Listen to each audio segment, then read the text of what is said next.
Do not adjust your sets. Yes, I am in a little bit different of a setup tonight because this is actually going to be a show unlike any we've done yet. Welcome to the Wise Guys Sports Show for Thursday night, April 27th, 2023, episode 25. It's a big number for us. Any of you out there going to be watching tonight or going to be watching on the replay, we thank you very much for joining us. I'm one of your hosts, Jim Crenity, aka JC Blue Note 24. I actually will be I'll lay this out, and you see that my partner Mike Martinez is not here.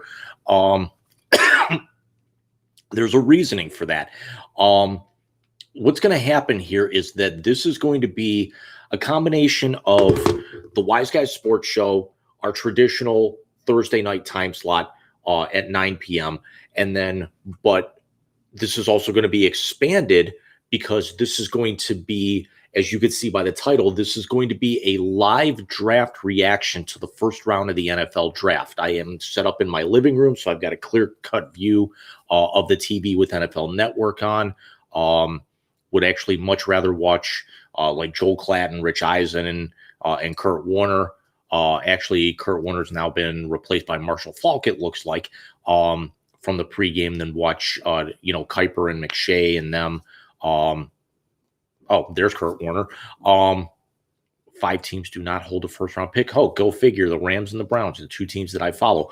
But what's going to happen is you'll hear the draft in the background on the TV because I don't want to be completely muted here. So it will be a live reaction as Commissioner Roger Goodell takes the stage, as the picks are announced, if trades are announced, some of the immediate follow-up. I won't be cutting in with the video here. I'll give my live reaction. And then in the 9 o'clock hour, Mike is going to join me for our normal Wise Guys show. We'll actually break down the picks to that point. Hopefully they don't take all of the entire 15 minutes because I'd like to be able to discuss more than just 4 picks with him at that point by the time everything kicks off. Or really, if he comes in right at the top of the hour, we could be looking at just 3 picks with all the flash and fanfare and everything, the commercials and all of that jazz. We'll talk tonight about the NBA playoffs. We'll talk very briefly about baseball, but tonight is mostly about the draft. And Mike will be the first to admit that he did not watch the NFL really at all last year, but everybody comes for the draft. So we hope that you guys have a lot of fun with us tonight. We don't know if we're going to go till 10, if we'll go to 10:30 or 11 Eastern. Might have a couple of special guests. I'm not going to put anything out there to put any pressure on anybody. But as there's the notification that we're now officially live. But for my own personal breakdown, and if you guys saw this on our show on Saturday night, I think it's got to be known that Bryce Young from Alabama is going to go number 1 to Carolina. And the thought process is you do not move up. You do not trade picks and potential future to move up to number 1 if you're not going to take a franchise quarterback. If it's something that they wanted, if they had a potential quarterback in place already, which they don't, maybe trading up to grab Will Anderson out of Alabama would have been the idea. But the problem is that you're not going to draft Will Anderson at number 1 because if that were the case,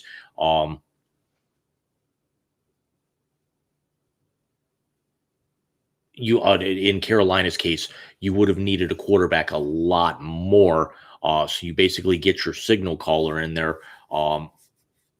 with some of the guys that we've seen taken number 1 overall on defense in the past. Jadeveon Clowney, Myles Garrett.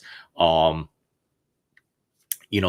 Donald was not a number 1 overall, but those teams really didn't have a quarterback set, but it's a kind of talent that you don't pass up and you don't move a whole bunch of picks because of the generational type talent that that person could have been. Will Anderson could potentially be that. Um, as I'm I'm going to start working on a little bit of a and ignore that for a moment.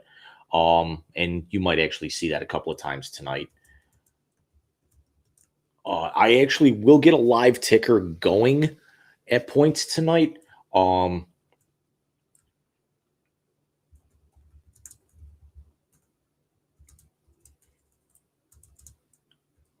and I'm sorry, I should have had this ready a little bit earlier.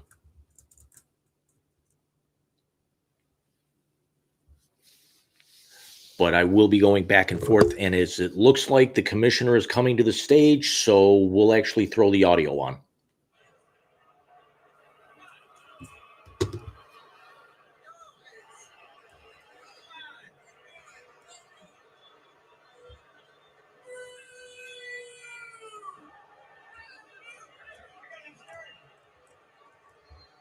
Okay, welcome to Kansas City and the 2023 NFL Draft.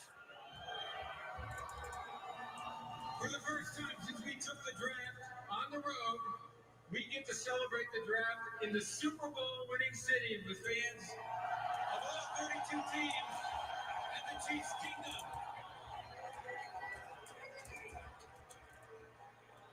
As you can see, I have some friends on stage with me that you might recognize. They are Kansas City natives and love this community and their Chiefs. Give it up for Eric Songstreet and Heidi Gardner of Big Slick, Kansas City.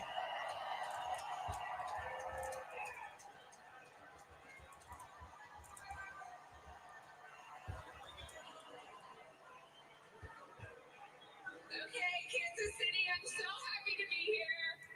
And it is my honor to bring to the stage right now Chiefs legends Dante Hall and Will Shields. Give it up!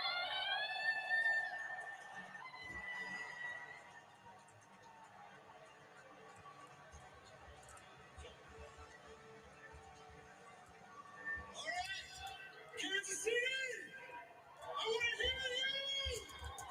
Home of the Super Bowl champions!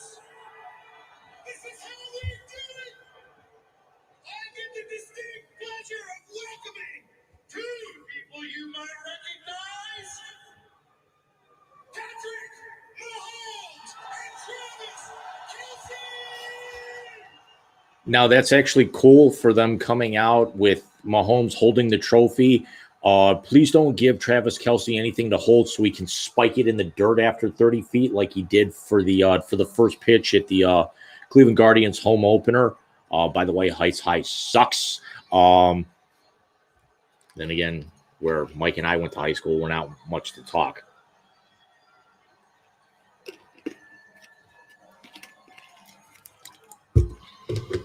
And enough out of that, considering that's a little bit of a sore spot because the Browns could have actually had Patrick Mahomes the year he came out.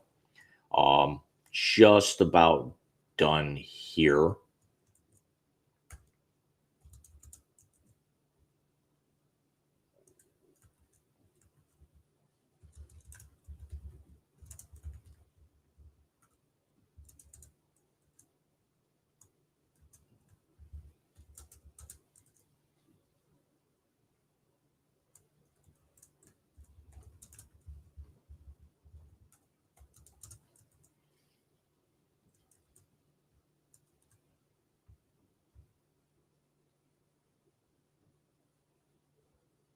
Come on.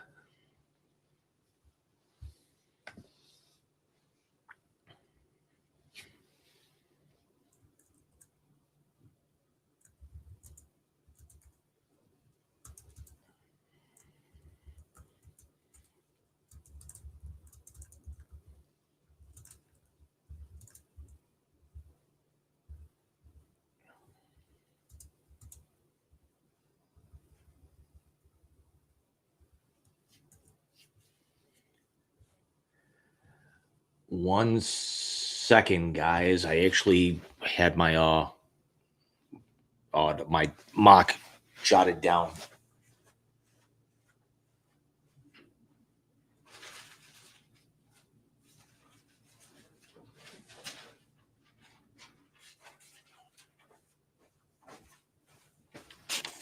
Sorry about that, because I know this makes for riveting TV.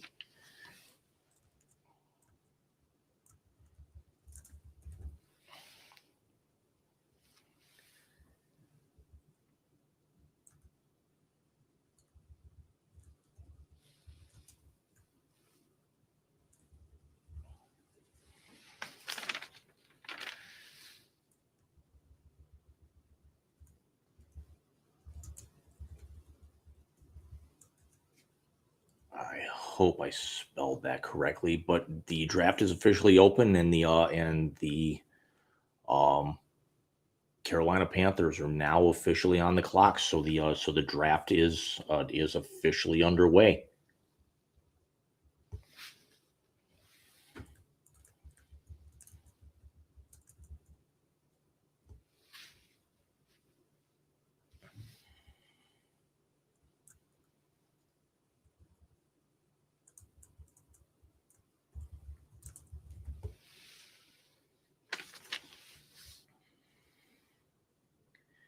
All right. Hopefully this shows up pretty well here. This is who I had mocked. I've got Bryce Young going number one. We've got about 8 minutes left. And I believe they cut it down from 15 for time constraints and everything because we didn't want the draft going until 1, 2 in the morning, uh, thankfully. But I have Bryce Young going number one. I've got Houston actually passing on a quarterback here, and going with Will Anderson number two because I don't barring a trade being made. Three, as you can see, I've got Jalen Carter from Georgia going to Arizona because they've already got their quarterback. Indianapolis gets their quarterback with C.J. Stroud. The surprise here, everyone thinks, is what is going to happen with Will Levis. There's a lot of people saying he slips to Tennessee at 11, whereas you see now coming across the screen, I've got Paris Johnson from Ohio State. But I think the aspect of Will Levis to Seattle is very intriguing because yes, they actually had they had the surprising quarterback play from last year, but you got to keep in mind Levis is what 22, 23 years old, and their starting quarterback right now is in his early 30s. So if you can actually, if you can get a guy that much younger, and Bryce Young standing up and looks like getting checked out, so if his name has not officially been called yet, it's only a matter of time, but they're going to stretch this out as long as possible. Tyree Wilson to Detroit is actually dangerous because Wilson might be one of the better pass rushers in here, and then you put him on the opposite side with Aiden Hutchinson, and Detroit has got a scary, scary defense to be able to get at the quarterback. I don't think offense is going to be their Achilles heel. They can actually get some of their receivers, considering how depleted they're going to be in the wake of the gambling scandal. They can actually get those guys either in free agency. There's going to be cuts coming out of mini camp and training camp. They can field a receiver room. It's not going to be very good for a good chunk of that. But they didn't have a whole lot in the cupboard out of the gate, and then was red hot down the stretch and nearly got into the playoffs. Basically missed out on tiebreakers. With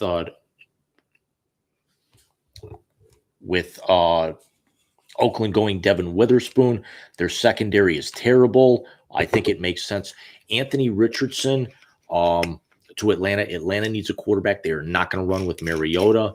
I think Richardson is the biggest project. Peter Skoronski, flip him or Paris Johnson, however you want to go. I don't think Chicago loses out either way. With Philadelphia going Nolan Smith at 10, I believe it's dangerous because it's 3/4 of Georgia's 2021 championship team that's going to be on that front four. Um, and talk about Philadelphia, just a couple of minutes away from winning the Super Bowl. And it looks like now Carolina has officially made the pick because there's a bunch of applause. So it looks like the card could be turned in or the call has been made. Paris Johnson to Tennessee, very interesting. Um, and then Houston going Jackson Smith and Jigba. But again, look at my mock. They actually go defense and wide receiver, but they still don't have a quarterback. So it's leading me to believe that was my original mock from Saturday night. There's a lot of talk going around that Tennessee could package up some guys and try and jump to 3 to be able to get in front of Indianapolis to get a quarterback, whomever it might be. Could they actually want Will Levis, who playing at Kentucky is, not that far away? Carolina, 7-10 team last year, definitely needs some quarterback help. And the pick is in, and once we see Commissioner Goodell come to the podium, we'll go back to the audio. So again, we're glad that you guys are joining us here tonight. Mike will be back. Mike will be here with us, hopefully in about 45 minutes, if not sooner. We again might have a guest or two. We're not sure yet, but Marshall Faulk still looks good.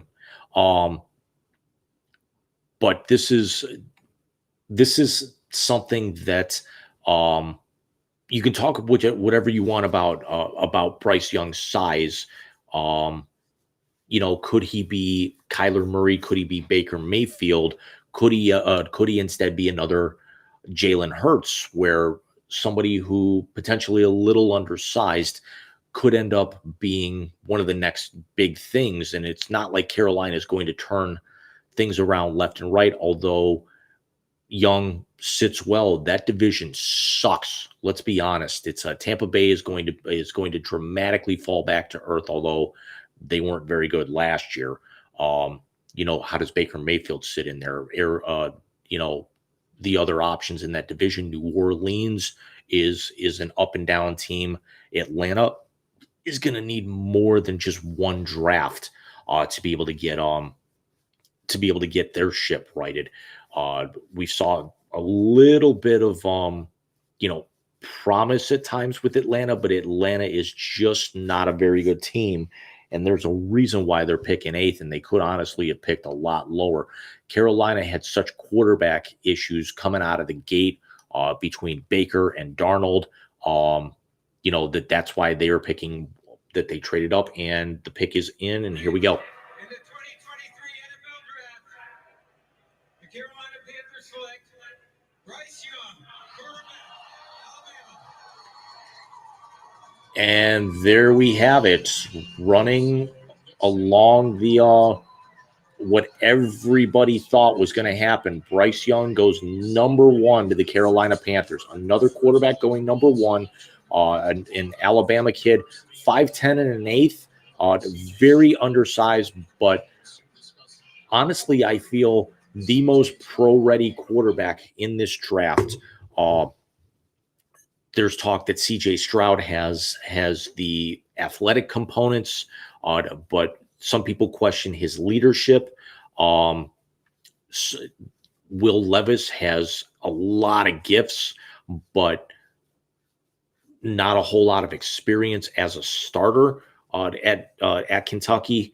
And this is actually a very cool setup. It's funny to actually see a Browns graphic there, considering they are not going to be picking until after 9 p.m. tomorrow night or something like that. But yeah, this is a really cool setup, the way that they've actually got this set up for the players to come out. And this is great, taking the draft on the road. This is one of the best things that the NFL has done in recent memory, because let's be honest, they don't get a whole lot right. Interesting. I thought I thought that Carolina was going to go to the blue jerseys full time. They actually said that they were going to show um, the new color scheme, so you could definitely tell it's not the Carolina or lighter blue. It's a little bit more of a royal type blue as I'm rocking the Al Bundy tonight. But yeah, I was thinking that they would have gone to the blue full time. Although, could you actually see where um, there's also talk that they could, as Mike just texted me, that there could be a potential offer on the table. Let me pull that text real quick. That the Cardinals and the Titans could potentially deal the number 3 pick with DeAndre Hopkins in play, which actually means that Hopkins goes to Tennessee. Arizona really wants to kind of get out of 3. If that's the case and they get out of 3, is it going to be Will Levis? Because this is where things get really, really interesting now. That there's a lot of talk at 2. Could it be Will Anderson? Is it going to be Jalen Carter? Is somebody going to go Will Levis? Could it be C.J. Stroud? There's a lot of talk about what Houston's going to do with 2, considering last year, this year, and next year, they've got 2 first-round picks stemming from the Deshaun Watson trade to Cleveland. And I don't see, and we also have to talk about the elephant in the room, that the massive signing of Lamar Jackson a couple of hours ago changes the back half of the draft, because there was talk that if he wasn't going to be signed, could Baltimore, go quarterback tonight at 25? Could it be that the Aaron Rodgers trade shook things up a little bit, because now you've actually got Seattle getting an extra first round pick tonight, Green Bay giving theirs up, which was funny, is because you saw that I mocked the first 12, but then all of that kind of turns on its head shortly thereafter, with Melissa Stark talking to Bryce. Yeah, apparently they didn't actually update the colors in the logo and the uniform in time for the draft, but they'll certainly have it ready by minicamp. And I'm a sucker for uniform switches and logo adjustments, and now the talk that everything coming up with Tennessee, coming up here very, very shortly tonight, they're going to have potentially a franchise quarterback. They could be, and apparently Houston wasting no time, because the pick is already in. They didn't need all that time. So again, is it going to be Stroud? Is it going to be Levis? Is it going to be Anderson? My money is on Will Anderson. But let's see what happens here, because they're going to need to get a quarterback, and they've got 2 opportunities to do it. Do they get Will Anderson, who is the best player in this draft, bar none right now, or do they actually see if maybe a Richardson or a Levis slot back? Because regardless of what happens here, could we actually have that trade being announced moments thereafter, with Tennessee jumping up, and then Houston is thinking to ourselves, oh shit, there went the opportunity, to get somebody else. So if they go Anderson and they need a quarterback, and Tennessee makes that jump, Tennessee's going to have to sit back and wait things out to figure out. Houston's going to have to sit back and wait out until 12 to see, are one of these top tier quarterbacks going to fall down. Now somebody is going to slide. I'm putting my money on Anthony Richardson. I don't think Will Levis slides, and the pick is in. So here we go. With the second pick in the 2023 NFL Draft, the Houston Texans select C.J. Stroud. I don't like it. I don't like this. I'm sorry. They do go quarterback. I think C.J. Stroud I don't know if I like this. I think it's CJ Stroud is a very good quarterback. He's a very quiet guy. But the Texans right now are such a mess that they need an on-field leader. They need a general in the huddle on offense. I don't know if Stroud right now is going to be that guy. Hopefully something changes with him by the time he gets to Houston. But I don't know if I like this. And again, what happens now? Does Arizona stand pat and go Will Anderson? Do they take the proposed offer with Tennessee, and Tennessee jumps up, which you'd actually have to figure if that's the case, then Arizona slides back to 11, and they're still going to get a quality player there, especially with the mess that division is, where Matthew Stafford with the Rams is coming back off of a serious injury. The 49ers right now don't have a quarterback because Garoppolo's not there. Trey Lance is on the block, and their quarterback from the playoff game, whose name is eluding me at the moment, ended up, he's not going to be, he's basically not going to play next year. Seattle is, they're going to be competing with Seattle potentially for top in that division. And Seattle's got a lot of holes to fill as well.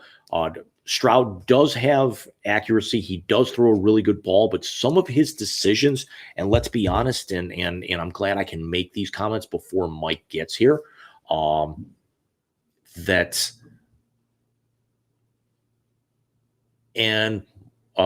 thank you, Mike. He's actually in the chat right now because he'll be on here with us in a little bit. He's actually saying, let me see if I can put him up there.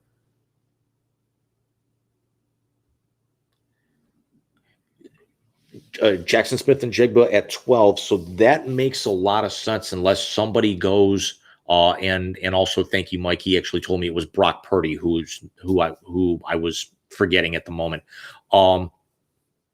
But this is very interesting, although a lot of mocks had him going number 2. But a lot of mocks also had him sliding to Indy at 4. And could this also have been something? It's going to be very interesting to see. Was Houston really set on Stroud? Were they maybe thinking somebody else? And then could the rumors in maybe the last 36 to 48 hours of Tennessee packaging up to jump to 3 might have put a little bit of pressure on them, knowing that if that happened, they weren't going to be able to get one of the top 4 quarterbacks in this draft at 12 because somebody was going to be jumping up ahead of them. I still think a better fit for them would have been Will Anderson because you build your defense. There's a lot of Texan fans, and they're showing the draft party on NFL Network right now, who are happy about it. Congratulations to Stroud, and just breaking down right now with his family. I can't blame, the kid. His life was just changed. Congratulations to him. If I'm going to be, being a journalist, separating being a journalist versus being a fan. As a fan, I think Anderson was the better fit. As a journalist, I'm not going to fault them for going CJ Stroud because it's going to be growing pains. But here's the aspect is that Stroud has been a incredibly successful quarterback wherever he's been. The difference with Bryce Young going to Carolina at 1 is the fact that they were 7-10 and still potentially and we're still relatively competitive. In again, the fact that what I mentioned earlier is that division sucks. But it's the fact that Houston was one of the worst. It was one of the 2 or 3 worst teams in all of football, and they've got a stockpile of draft picks, and it's going to take a lot more than that to get them competitive, especially now in the division with the Jacksonville Jaguars, who gave Kansas City everything they could handle in that playoff game during Wild Card weekend. I'm sorry, in the divisional round. Kyler Murray, again, DeAndre Hopkins receives permission to seek a trade. Does Arizona pull that now? Do they maybe do a pick and trade later on? Could it be something where they make a pick for, Tennessee and then trade that pick later? Although the only way that happens is that if it's Will Levis and somebody slams their hand. Oh, they're showing the Texans war room. I'm sorry, they went back to that. So could the Texans and there's another trade. What happened here? Hang on, we're going live.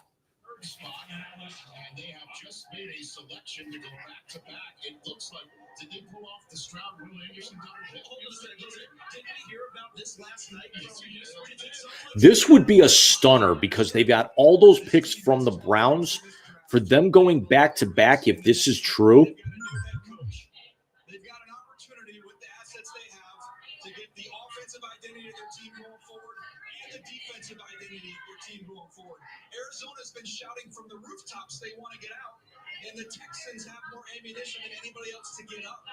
It just made so much sense. They pulled it off. DJ, it's such a good call by you, and obviously following. I would love to see the terms of this trade, but they're going to announce the pick, and then we'll get the breakdown, and then we'll also see.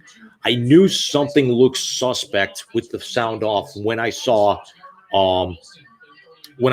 somebody in the Texans war room slam their hand down on their desk and then a whole bunch of high fives.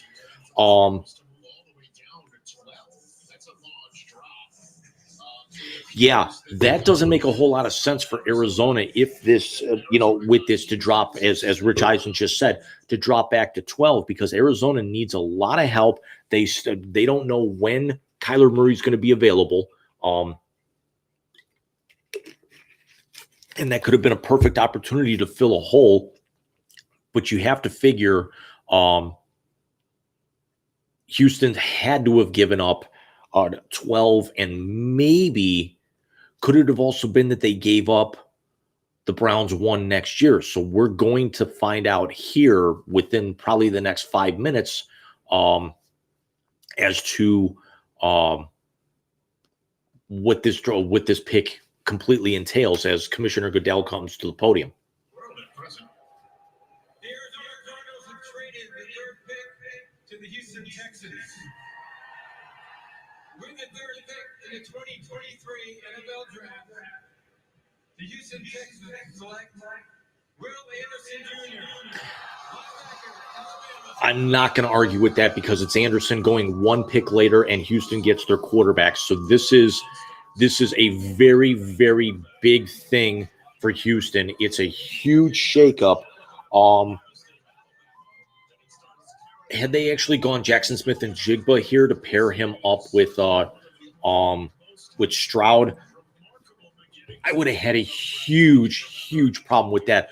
But they've got their hopeful franchise quarterback now, and also, and let's also be honest, Anderson and Stroud know each other very well in the last couple of years, or at least know of each other very well. But Will Anderson, they just said Nagurski, Bednarik, and Lombardi Ward, the Lott Impact Trophy, all in 2022.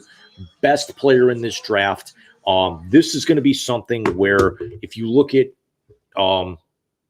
as he's bear hugging and throwing Goodell around like the offensive linemen and the quarterbacks he's going to be rushing against here in the fall.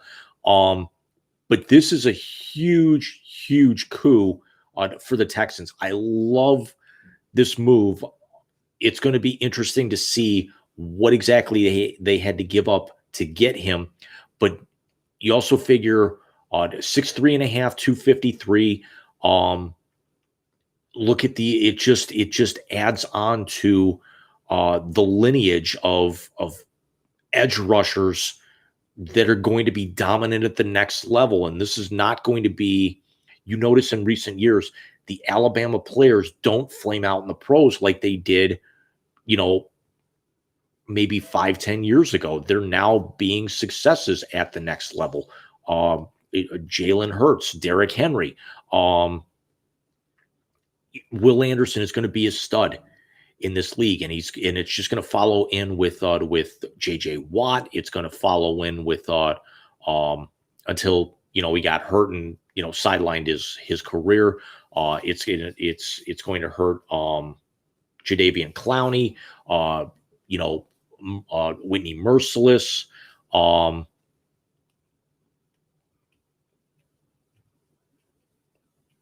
This is big. I like this, but it's also now going to be fun to see what Indianapolis does at 4, being on the clock, knowing that a lot of people had them going CJ Stroud. So that's going to be very interesting. Does Indianapolis go Jalen Carter? Do they actually pull the string and go Will Levis? And we have 3 quarterbacks in the first 4 picks. We've got a lot to talk about here, and we're only 35 minutes into this thing. And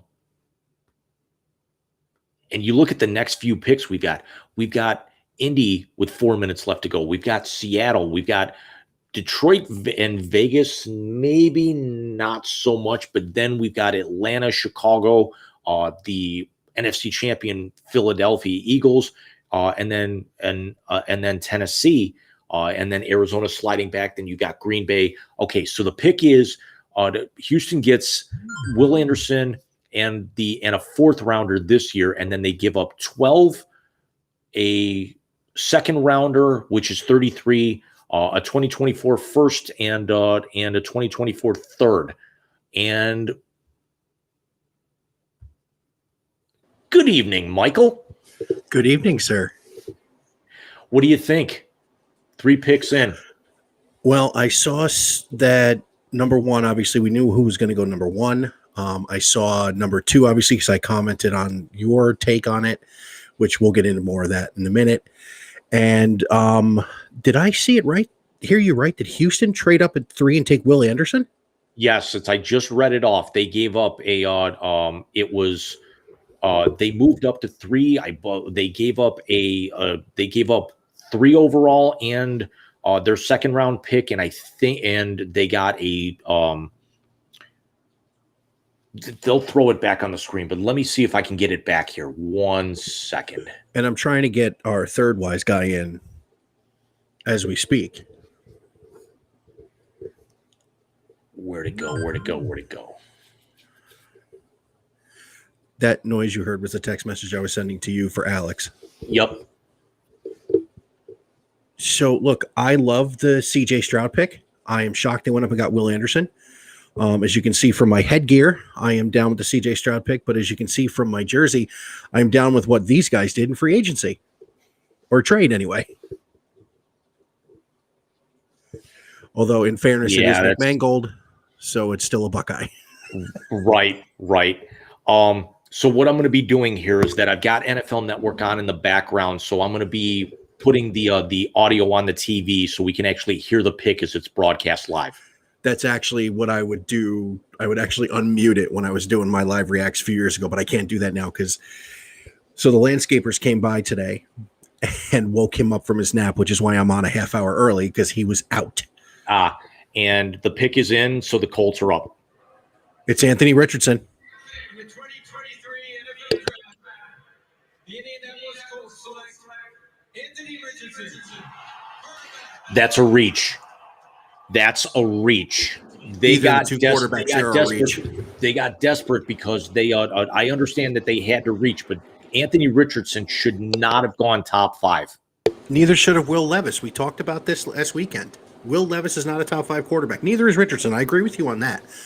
But I think with what they have in Indy, Richardson's the better fit. They've got a good line. They've got a running game that they can go RPO with their new head coach. They've got pieces.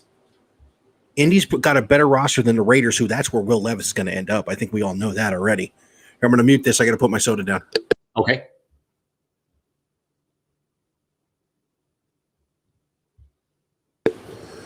Okay, so here's the trade. It's 3 and 105 to the Texans, which is in the third round, and then the Texans give up 12-33, a 2024 1 and a 2024 third. Now the question is, it's not. It hasn't. I don't think they've really announced. Is it Houston's one or is it the second one that they got from the Browns? Who did they give that one to? Arizona. That's got to be the Browns one.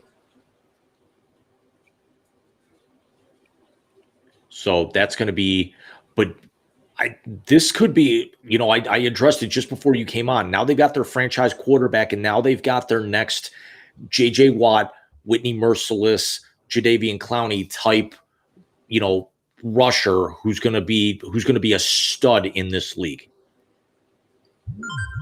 Well, I agree with you.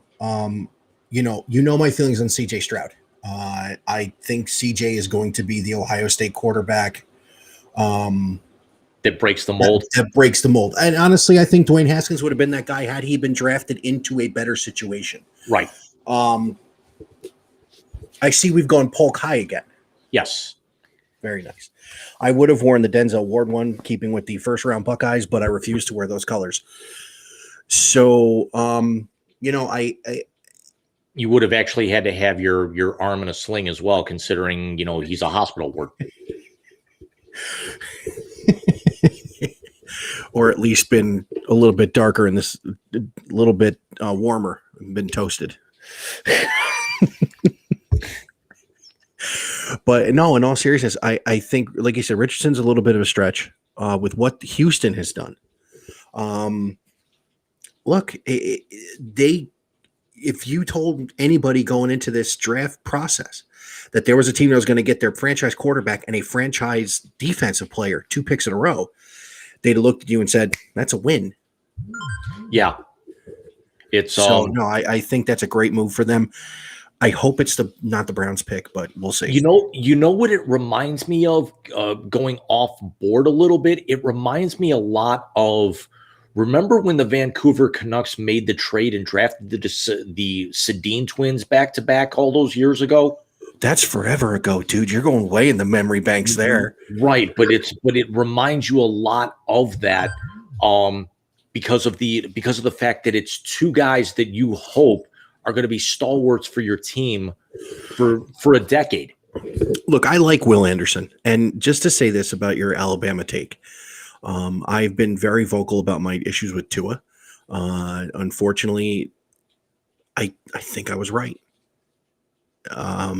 But I had made the joke years ago that the most impactful Alabama player before Derrick Henry was Antonio Langham.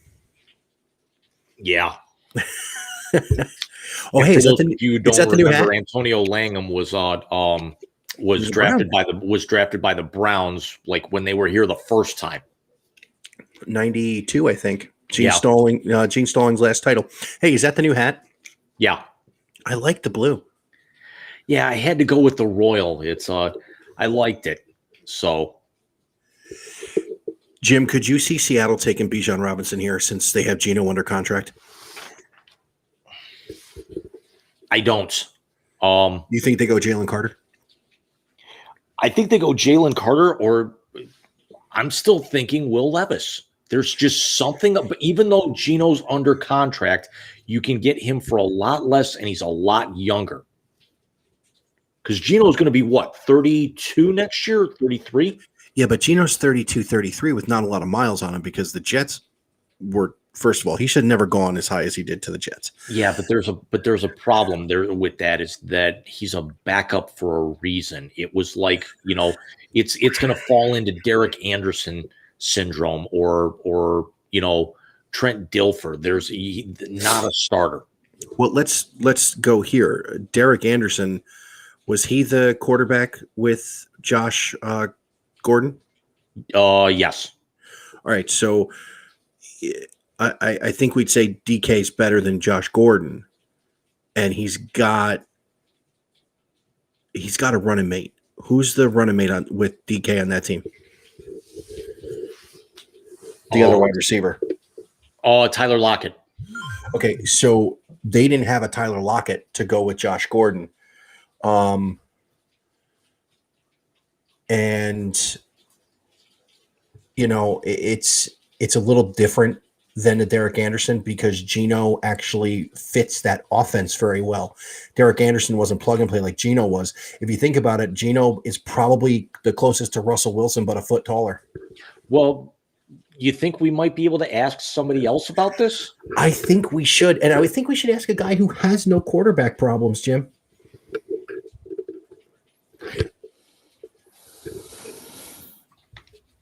Baby. What is going on, What's gents? going on, Alex? Hey, do you like my new background, dude? I do. Hey, where's your Browns jersey? What's going on? Maybe tomorrow night when they finally get a pick. It would be Denzel Ward, but I'd have to be a lot warmer since he gets toasted too much. Oh, And Hey, it works Jim with said- you in that climate. That's true. Although right now I have a puddle and not a puddle, I have a pond in my backyard. We got one coming up the coast. So Alex, I see that the Houston. The pick is in, but we'll get to it when they come back from commercial. Apparently. So Alex, I see that Houston has taken the Bears. Thunder have taken a very good Ohio State quarterback in the first round here. they did indeed. Yeah, Did you see the trade? I did. So let me ask you this. If someone would have told you at the beginning of this entire process that a team was going to get their franchise quarterback and a franchise edge rusher at the same time, what would you have said? And who would you think would have had the balls to do it? I would have said, yeah. I mean, and I'm What are you, Bono? yeah.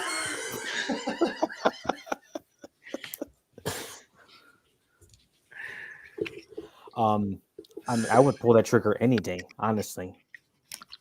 Oh, I agree with you. The other portion we're talking about what Seattle might do here. Jim is on the Will Levis train. I personally think Levis is not that good at all. With Geno there, do you take a Jalen Carter or do you take Will Levis? No, Jalen Carter's going 9 overall. It's already. You're locked. going O-line and you're stupid if you don't. You're going Peter Skoronsky. They're going to keep the local boy happy. It's either Skoronsky or it's Paris Johnson. You're either getting the left tackle he had at Ohio State or you're getting the kid from Chicago. That is the best thing your boys could do. I'm exhausted. Will with all Levis this is on the Chicago screen, football. folks. That's because he's got a big head and he puts mayonnaise in his coffee. They went Devin Witherspoon. It would yield them the 5th overall pick. And this player. Yeah, you're a little bit ahead of me. I'm on ESPN's YouTube feed. That's in studio. Devin Witherspoon. We've got our first shock of the draft, ladies and gentlemen. Illinois. That's a Big Ten defensive back in the top 10, I think, in the last 5 or 6 years. Witherspoon is without a doubt the best defensive back in this draft, but Seattle had so many more. Yeah, I agree that they, with what you said, that Geno's under contract, so I guess they're going to ride with him. But I think this is a bit of a reach. Whew. If you look at this here, they're showing a highlight package on ESPN. He's not afraid to come up and slap people around. He's got great closing speed. He's good sideline to sideline. He's big enough that he could possibly become a safety down the road, which Jamal Adams turned into somebody who is at best unreliable when he went to Seattle. I mean, he got paid and then he got exposed. That's what happens. He took the jet sickness and brought it to Seattle. Oh, Jim, did you happen to cue that music up we were talking about for Alex's benefit? Oh, yeah, I can get that. I can get it. So we were talking about you, Alex, as we always do. All good. Oh, but we wanted real to quick. It's not the music, but I saw this and I thought of both of you guys being married. Dude, really? We're gonna go there. Yeah. Dick. Oh, you didn't take the trash You're out! starting to sound like my ex-wife. I didn't know you were married before. I wasn't. As I walk through the valley of the shadow of death, I take a look at my life and realize. Oh, you didn't take the trash You're out! starting to sound like my ex-wife. Alex, I told him to look up a funeral dirge for your eulogy you'd be giving to the Green Bay Packers franchise. Yeah, that's where I would be, 6 feet under. See, Richard Sherman said today, he said, "Hey, Green Bay, welcome to mediocrity." Which is why I have the Nick Mangold jersey on in your honor. Thank you, sir. Just Jim left. oh no, he's gone. The cat's here. I see the cat. So I missed it because like my feed cut out for a second. You know Who what did it was is Indianapolis when I take? shared the screen and I closed it. It closed my cam on the sidebar. That's not nice. Who's got the next pick, or who's No, who did Indianapolis take? Indianapolis took Richardson from Florida. Oh, okay. Which where we got on the Will Levis conversation is both of us think that these two were a reach in the first round. Mm-hmm. I was more on the Anthony Richardson train. Jim is more on the Will Levis train. I think when you play a game against the 191st ranked pass defense in the country and you throw for 97 yards and 4 picks, you shouldn't be a top 10 quarterback. That's what Will Levis did against Tennessee. I'm not. Let me clear the air. I am not Will Levis trained. I just think he's a better fit for the situation. Certainly better for Seattle than Anthony Richardson in Indianapolis. I'm telling you, I think with their line and Jonathan Taylor, he's going to be a decent fit. Now, again, I think it turns into what's happening here in Cleveland. I think it's, with Deshaun Watson wanting to run the ball, and now it's actually going to make it's you're taking the ball out of Nick Chubb's hands. So I think the same thing happens there. Does Jalen Carter go to Detroit to play with Aiden Hutchinson? I have a fear that might happen. Dude, your boys are screwed. I know. You better go O-line. Yeah, because remember on my mock on Saturday night, I actually had them going Tyree Wilson. It's only because I had Carter going off the board at 3, which means they're going to get either the top D lineman or the second best edge rusher in the draft if they go that way. There's a trade. Arizona moved up. Well, because Arizona got back to 6. Who the hell do they think they are? Eric Mangini? No, they think they're Sonny Weaver. Do you think they have a Jalen Carter, no matter what, sticky note that Jennifer Garner gave to somebody in their pocket? The only thing that Jennifer Garner should have in her pocket is a Dude, sticky note with my phone number on it. If I ever met her, I'd hook you up. You know that. I mean, after Affleck, she could do so much better. And you're it. I don't like Affleck. Yeti, great coolers, way too much money. I shouldn't have to pay $300 for a fucking cooler. Are you bringing that in October? So, Alex, I don't know if you've kept up with what the Wise Guys are doing, but we are doing our first live show from a location this coming October. Where are you guys going to be? Columbus? The world's biggest cocktail party, the tailgate before the Florida-Georgia football game in Jacksonville, which is an hour south of my house. Whoa. And we're going to wear blue and orange, so we're probably getting in a fight. You guys wouldn't start a fight, would you? I didn't say we'd start it.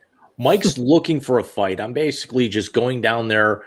We're not going to the game because I don't want to see my Gators get slaughtered by 40. That and we don't have that kind of money. Right. Wait, looking to get in a fight? Dude, the Mets play the Braves this weekend. So you got... I'm already throwing left hooks. My mechanic down here is a big Braves fan, and we start almost every morning. Mets suck. Braves suck. So putting the Wise Guys logo in Braves colors on a polo for you is going to be a bad idea. I'll send it to I'll send it attention, Steph. I will find people to paint your car scarlet and gray. Oh, oof. It's paid off. I could torch it and claim the insurance. That's true. Because I think your brother would do it. Get your cock out of my Chrysler.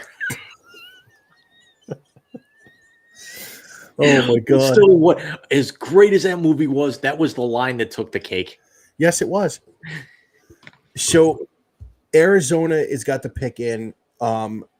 Jim, I'd almost go O-line here. You would think, but is it going to make a difference because you don't know when Kyler's coming back after the torn ACL? Here's a question. Do they go defense and tank this year and do what they did to Josh Rosen? Well, we're going to find out here in about 30 seconds. The audio. Paris Johnson. It's Paris Johnson from Ohio State. The sixth pick to the Arizona Cardinals. With the sixth pick in the 2023 NFL Draft, the Arizona Cardinals select Paris Johnson Jr. Wow. 2 Buckeyes in the top 6. Not unheard of. Yeah, and you also figure you got JSN, who's going to be very, very soon. Hey, Alex, what's funny? You know what's funny? Real quick is that even though my mock got shot to hell, it's the same names. It's just in a different order. Yeah, no, most of the mocks that I've seen outside of last year when it just went absolute ape shit. I can't believe that Jalen Carter's still on the board, though. I just got a thing from ESPN. Paris Johnson is the first Buckeye offensive lineman to go in the first round since the great Billy Price in 2018. And, of course, there's this dude who went in the first round in 2006. How about that draft? How about the Jets took the Brickishaw Ferguson and Nick Mangold both in the first round in the same draft? Legendary. They're both in the Ring of Honor. I mean, it's craziness. I'm still partial to Orlando Pace. Captain Pancake. Because he helped backstop me to a Super Bowl. That's true. Goodell's going to, I'm calling it. By the end of the night, Goodell's going to go over. Can I root for it? Johnson nearly crushed his nose. Will Anderson threw him around. I even made the analogy like the quarterbacks that he's going to be blitzing in the fall. Did you see CJ's reaction? Did you see the shot of him crying in the after he got picked? No, I didn't because I had the baby on my shoulder. I had the baby on my shoulder, and I was telling you it was Brock Purdy who played quarterback for the 49ers. But what a great shot! It's my Buckeye hatred aside. It's is he going to be the franchise quarterback? Who knows? He could be Ryan Leaf for all we know. But what a moment for him! His life has changed forever. He's basically got a franchise to be focused around. And he doesn't have to do it by himself with the Will Anderson pick at 3. Yeah. And just so you know, he loves God way too much to be Ryan Leaf. Just say that. Knock it off. Oh man. So how bad's McDaniels about to fuck up this franchise more? Another wide receiver. He's the anti-fucking Belichick is what he is.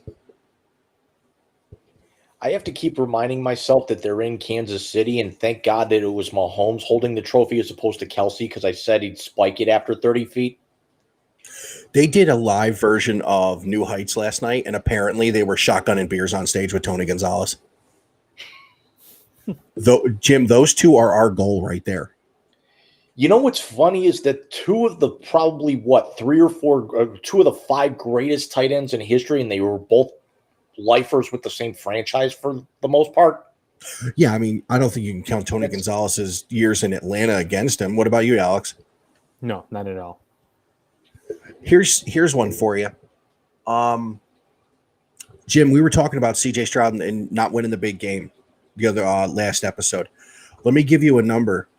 In his games against Oregon in 21, Michigan in 21, Michigan in 22, and Georgia in 22, 65% completion, 1,151 yards, 11 touchdowns, and 2 picks. I'm sorry, 3 picks. You can't blame a quarterback there. When your defense is absolute Swiss cheese, you cannot blame a quarterback. If you do, you're the Bears fans. You had to go there, didn't you?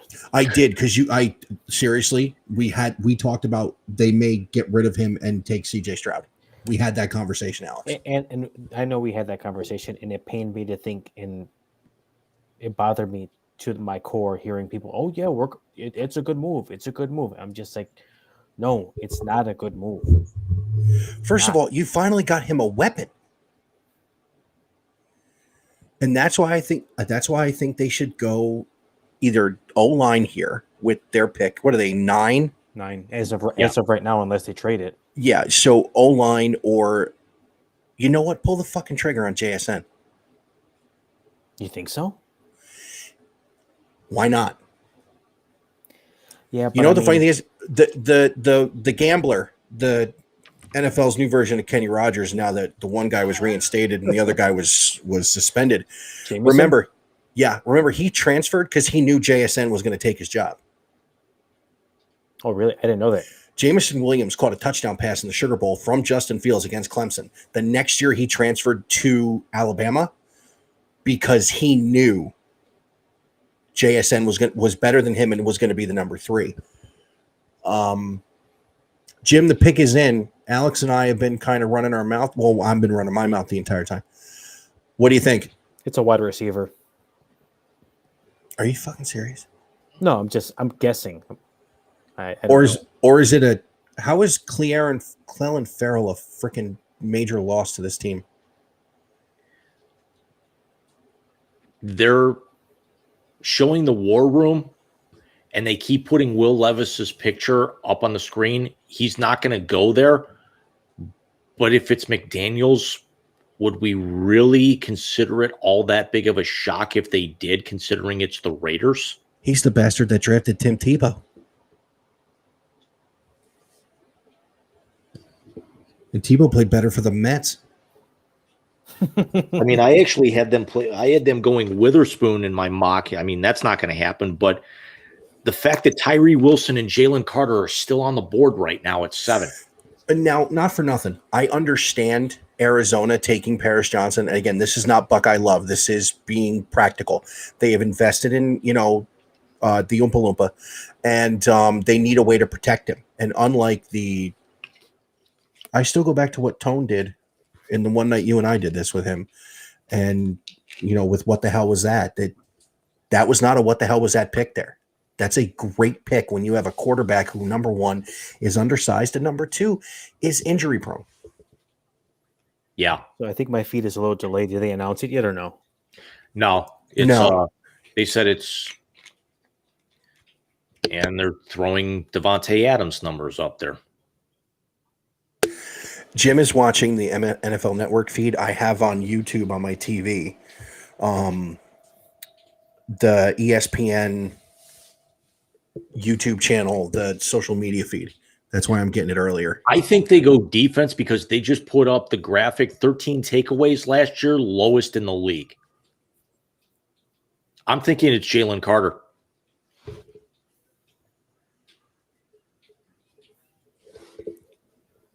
I don't want to spoil it, but it's Tyree Wilson. Here's the Raiders selection in Kansas City. With the 7th pick in the 2023 NFL Draft, the Las Vegas Raiders select Tyree Wilson, defensive end, Texas Tech. Alex, I think you're a freaking genius. Atlanta's what is up with Jalen Carter? Where we're now 8 picks in and he's still there. The off-field shit. I've read a ton of stuff about him just because he's been so connected here in Chicago that they say he's like his talent level is like like ridiculous, but his commitment to football is just kind of like everybody thinks like he's just playing just to play. Nobody really feels like he's actually What the fuck is he wearing? Is it any better than the guy? What was it? The green suit? Oh no, the one guy I said looked like a Don Johnson wannabe from Miami Vice the one year. It's a floral suit with no shirt underneath and a gigantic chain with big square sunglasses. Is it the jacket and it almost looks like he's wearing flip-flops. Is it the jacket that female basketball coach wore in the NCAA tournament? It's got like pink and lavender flowers all over it. And he just literally picked up Goodell a good 2 feet. Goodell's not a small dude. No. Yeah, but he just ragdolled them right now. You saw it? I did. Yeah. I'm telling you, Goodell's going to go down at some point tonight. But then again, they're probably running out of guys in the green room to do it. 6'5" and a half, 271. Yeah, that's a big pickup for them. It's a big boy. So we're on Atlanta. We know Atlanta's got a lot of holes, including the fact that Chick-fil-A paid a lot of money to have a booth in there and they don't open on Sundays. But I digress. I can say that now where I am. Oh, I want Chick-fil-A. God damn it. I'm sorry. Just waffle fries. Right? You know, if you go through... I got Wendy's spicy chicken and fries yesterday, but it's like, it's just not the same. Steph made jambalaya 2 nights ago.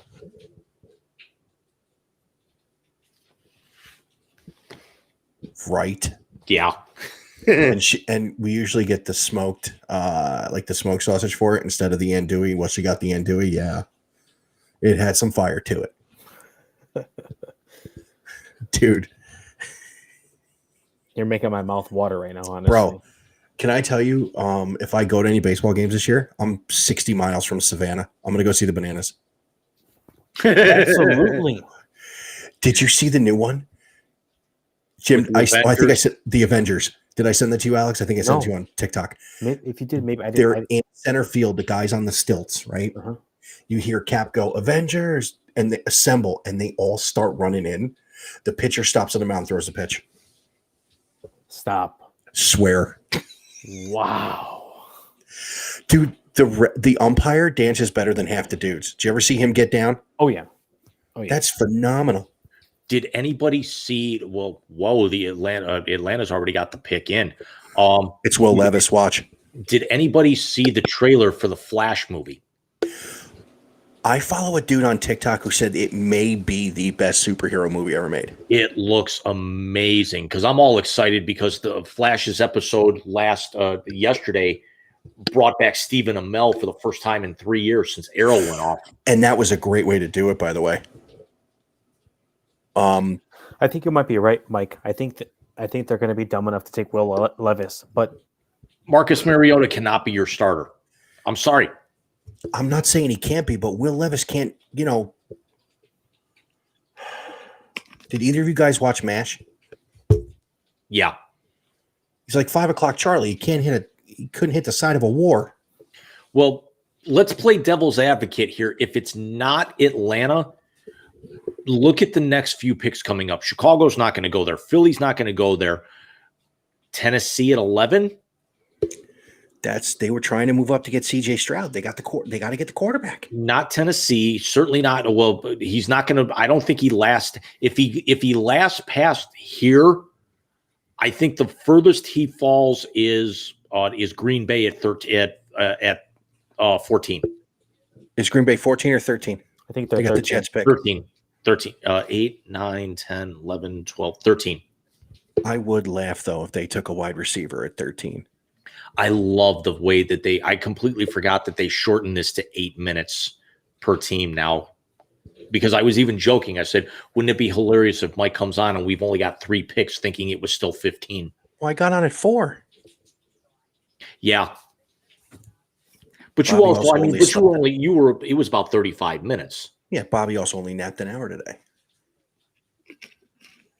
Right, but we also remember the draft going all the way up until 1:30, 2 o'clock in the morning because every team took all 15 minutes. Mm-hmm.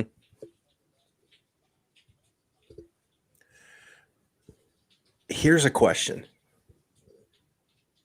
How bad could Atlanta fuck this up? It is Arthur Blank. Let's not put it past them. Yeah, but this franchise, its quarterback drafting has been pretty good. I mean, you're talking the two franchise quarterbacks they drafted were Michael Vick and Matty Ice. Yeah. And for being the SPCA Man of the Year, notwithstanding, Vick was great. And Matty Ice was Matty Ice. They've been to 2 Super Bowls. Jim, who was the other quarterback? Chris Chandler. Very good. Oh, he's doing a dirty bird. Yeah, you got about as much rhythm as Dan Reeves had. Do I have as much rhythm as what was his fucking name? Guy for the Lakers. Mark Madsen? Yeah, Madsen. Yeah.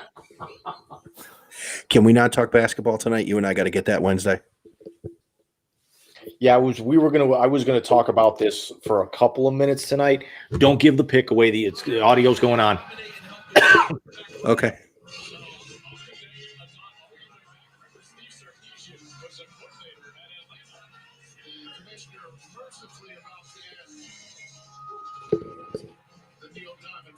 Thank goodness gracious. We can get up. By the way, the Eagles just traded up to 9 with the Bears. For the Atlanta Falcons pick, I'm joined by Chris and Shane from Big Brothers Big Sisters of Kansas City.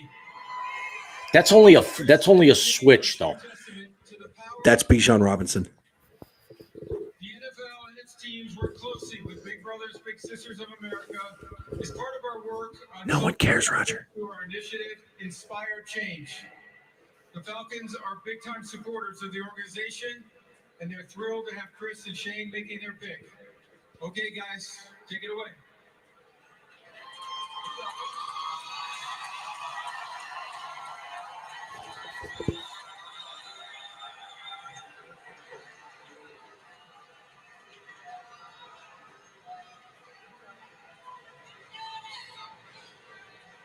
With the 8th pick in the 2023 NFL Draft, the Atlanta Falcons select Bijan Robinson. Oh, what Oh, the fucking fuck? Oh, I can't even. whoa! I can't even. And with that, all of the air came out of this room. The 3 of us. Yeah. Mine started Wow. because Vogelback and Alonso just had RBI hits back to back, and they're actually beating the Nationals. But I hear you.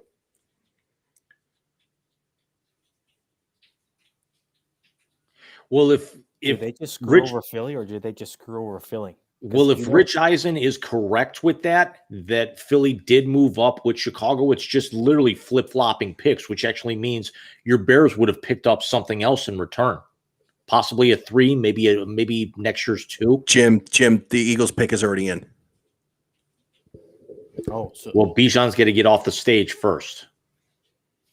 So, this will take all 8 minutes. yeah, and Atlanta didn't have a number 1 back, but their room was pretty good. Yeah, I mean they had Patterson, right, Yeah. as their hybrid. Remember, in that game against the Browns last year, they had 2 guys rush for over 200 yards each. What's your guys' thought in taking a running back this high? Are you believers in a running back, or do you think you get to pick one up whenever? Mike, you go first because I'm just going to rehash my point from Saturday. Okay, I believe it's got to depend on the back. Zeke was a number 3 pick coming out of college. Adrian Peterson was a top 10 back coming out of college. So was LaDainian Tomlinson. Bijan Robinson, I believe, is a top 10 back coming out of college. I also believe that the Browns got very lucky that Nick Chubb was injured a bunch and should have been a top 10 back. I think there's no way, shape, or form, unless it's at a generational type talent, a running back should ever be drafted in the first round.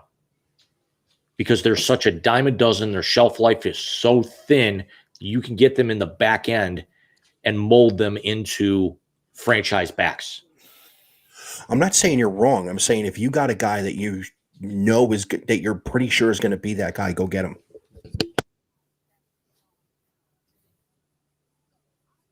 No, I agree, because I hear exactly where you're coming from, Mike, but I'm also kind of the sentiment with you, Jim, that I don't think you necessarily need to get like a top 10 guy and take him like really high overall. You can probably find someone deeper in the draft, but when you're talking about guys like LaDainian and Zeke and AP and stuff like that, like they're definitely game changers. How is it that I'm like watching the panel and like Marshall Faulk's gotten older, Kurt Warner's gotten older, Rich Eisen's gotten older, and yet Melissa Stark looks like she's getting younger?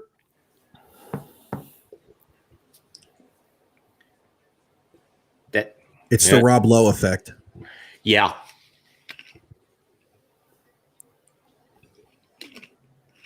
I'm like, I remember watching her like right as Aaron Anderson was starting to taper off a little bit. Here's a question for you. Okay, here's the trade, and they haven't announced it. Well, they'll probably announce the terms of the trade afterwards. They got a 4th round pick, the Bears, next year. Okay. Kurt Warner, lose the beard. He looks too much like Zachary Levi now. Shazam. That's who played him in the movie, Jim. I know. I still remember him more as Chuck. Yeah, me too. All right, so here's the thing. Does Philly go Peter Skoronski to protect their new investment? They go O-line for sure. You think so? Oh, yeah. I mean, their defense is solid. Mm-hmm. I mean, not for nothing. If you get Skoronski, you might be able to move him to center and let Kelsey teach him. That way you can maybe stretch Kelsey and get at least another 2 years out of him rather than just the one. Be true. Playing. Well, let's play a little devil's advocate here because now we have apparently got a little bit of time. If they go Skoronski, because we all thought that, that your boys, Alex, were going to go offensive linemen to protect their assets. What if Philadelphia, do you see a scenario where if they go Skoronski and it takes the 2 best O linemen in the draft off the board, do you guys go Jalen Carter? With him still being on the board, do you go Nolan Smith out there? Does Philly maybe go Nolan Smith and leave Skoronski out there? Where do you think where do you think Philly goes, and where do you think the Bears go right behind it? I'm pretty firm just because of the struggle that they had in the Super Bowl and in games prior to that. They need to protect Jalen for sure. So I think they go Skoronski, and I think the Bears take Carter. I think, and it could be potentially flip flop. I don't know. If the Bears don't have Skoronski there, I think you go JSN. I'm sorry. Give him a weapon he knows. Well, the pick's being made now, and I got another question to pose here afterwards, if it's who I think. The Chicago Bears have traded the 9th pick. Alex, you're not going to like this. With the 9th pick in the 2023 NFL Draft, the Philadelphia Eagles select Jalen Carter. Skoronski to Chicago. That's probably what's going to be. Will Levis at 11 to Tennessee. And for JSN to Houston. Houston doesn't have that pick anymore, go do to they? Green Bay. Okay, yeah, then he's not going to go because they don't have a quarterback, so he's not going to go there. Mm. Watch. If he goes to Green Bay, if I'm Aaron Rodgers, I'm going on McAfee's show tomorrow and looking in the camera. And but the Bears pick is in, by the way. If I'm Aaron Rodgers, this is something where they're probably like coin flip. No, it's got to be something where the Bears war room or whatnot had the phone on speed dial and didn't actually hit send until they actually saw it. So they're actually calling it as fast as they can. It's kind of like when they were still running the cards up. So what I was saying was, if I'm Aaron Rodgers and Green Bay goes JSN, I'm on McAfee's show telling Gunther to go fuck himself tomorrow. Like in those words.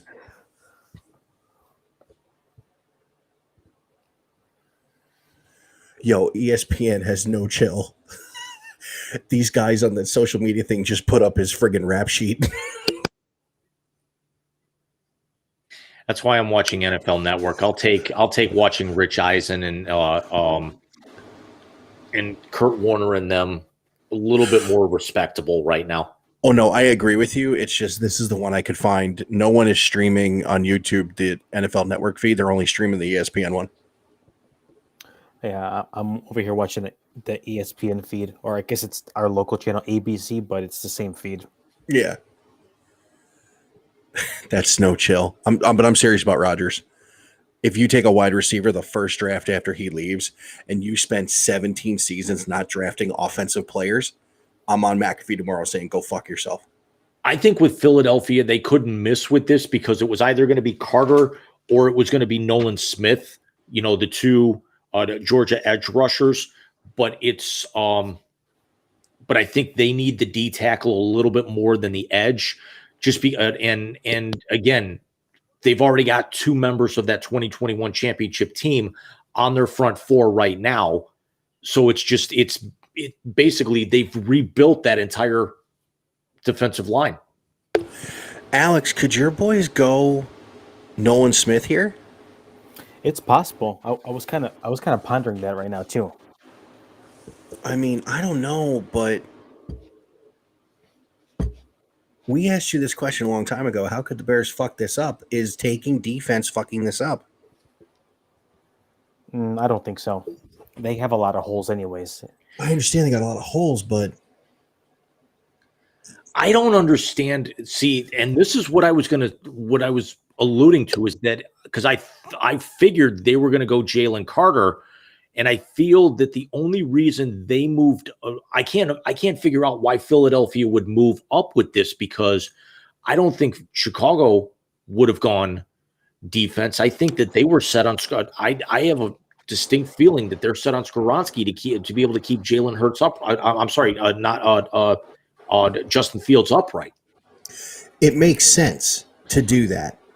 I think that's the wise decision, honestly. I mean, I was kind of a fan of Carter. I was also kind of a fan of Will Anderson, but I think I knew Will Anderson was going to go way early in the draft. Right. It was all a question of was Anderson going to go one? Was Will Anderson going to go two? Was he going to go three? He was not going to slip past five at the worst. Of course. I mean, Bears would have had to stay at number one to get that pick if they really wanted to. Right. You want to throw chaos into this, Jim? What happens if JSN falls to 15 to the Jets? Draft him. And then your wide receiver room has Garrett Wilson, JSN, in it to go with Aaron Rodgers and Alan Lazard. You know what this is shaping up to be? Look at the next three picks: Chicago, Tennessee, Detroit. I'm going Skoronski, Levis, JSN to Detroit. I was going to say JSN to Detroit because Kenny Rogers ain't playing this year. Right. And him and Jared Goff could be very interesting. I agree. I got that song going through my head right now. Look, I've been up basically since 2:30. So the real wise guy's coming out tonight. Oh, and Jim, I meant to tell you, I reached out to somebody on Twitter that you and I both follow to do a show with us. I'll get you on afterwards, but okay, it's not Natalie, but it's that type of person. Okay. We'd have to be serious. Now, somebody bring me up to speed here because I've been... What? Did you see Alex's face when I said we're going to have to be serious? He started laughing. Now, Nothing personal. You know, I just Before- know you guys. before the pick is announced, what happened with Jalen Carter? Let's see. He was at the scene of a crash that injured multiple people. He himself got busted with a weapon, I think.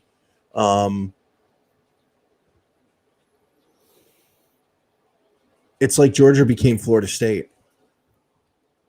Okay. All right, boys, don't shit the bed, please. Don't shit the bed. I can't. Lineman Skoronski of Northwestern.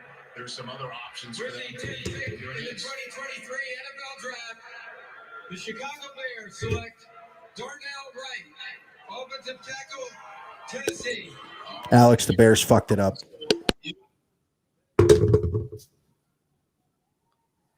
Huh? To quote our longtime friend, Mr. Tone, what the hell was that? Although this guy was protecting Hendon Hooker. Okay, so that's not terrible. Let me get some notes on this guy. I need to see what he's about. 6'5", 333. Holy hell. That's a big dude.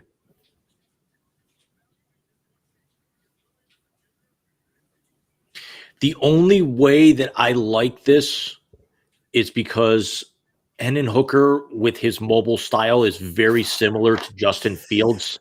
I think Skoronski would have been better if it would have been a little bit, if Fields was a little bit more pocket presence. That's why I mentioned Paris Johnson to you last week, Jim, because Paris Johnson had been the left tackle for Justin This kind of Fields. makes a little bit more sense, but I still think that they missed the boat. I think Skoronski is going to come back and bite him in the ass when it's all said and done.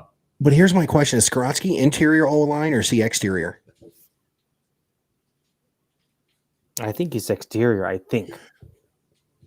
We should probably figure there are more dudes dressed like Ditka in this joint. We should probably figure that out because if he's interior offensive line, I get it now. This dude is a left tackle for a mobile quarterback. It makes a lot of sense. And no, I'm not. Oh, wow. Darnell Wright has not allowed a sack in his last 19 games. Yeah, because Hendon Hooker's not in the pocket long enough to do it. Please, all I'm asking for is just to keep Justin Fields upright for at least another second or two. That's it. So now we get into silly season. Hold on. Jim, you've seen the guy named Patrick McGuire? Writes for CS Sports Journal. No. We'll talk. Okay. He's got very interesting Cavs takes, I'll say that. And the Titans pick is in, by the way. So what do you mean funny season? Look at the next 5 picks. Tennessee, Detroit, Green Bay. Who's at New 14? England Jets, and then Washington right behind it. New England's going Will Levis. Titans are taking Skoronski. Could they Northwestern ran the ball a lot. see the thing I think about with that is that they're probably, even though they're already considering, some people already consider him a bust, could they be doing this to be able to see if they can squeeze anything out of Malik Willis? Either that or keep Tannehill's self upright. Plus, you got to figure they're a running team. They need a big offensive line to get dudes out of the way. Cam Robinson facing PED ban in Jacksonville. Shocker. That's actually pretty big. That is pretty big, but Sunshine will get him going again. I hate him. Why? Because he cleaned Ohio State's clock? You mean after he won by 3 points and the next year lost by 21? Yeah, he cleaned their clock. Hey, he's got the one thing that CJ doesn't have. Long hair. A national championship. Oh, that's right. He's also played in one. That's right. Fields was the quarterback when they played against Bama. Or, the entire first round of that year's NFL draft.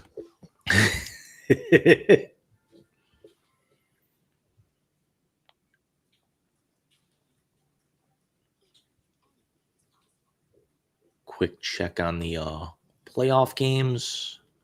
Really quickly, if I know it's a little of a tender topic right now, but I really have been watching much of the NBA playoffs. What happened out east? Milwaukee was injured from the beginning. Giannis was never 100%. The Cavs played against their bugaboo, a team that could bang underneath and had a scorer. I'm more interested in what's going to happen out west. I think if they give the Lakers too much momentum, it's going to get ugly.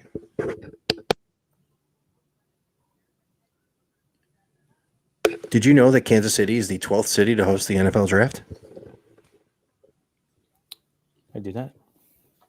So Mel Kiper's best available, top 5: Will Levis, Christian Gonzalez, Peter Skoronski, Nolan Smith, and Zay Flowers. Hey, Mel, where's JSN? Yeah.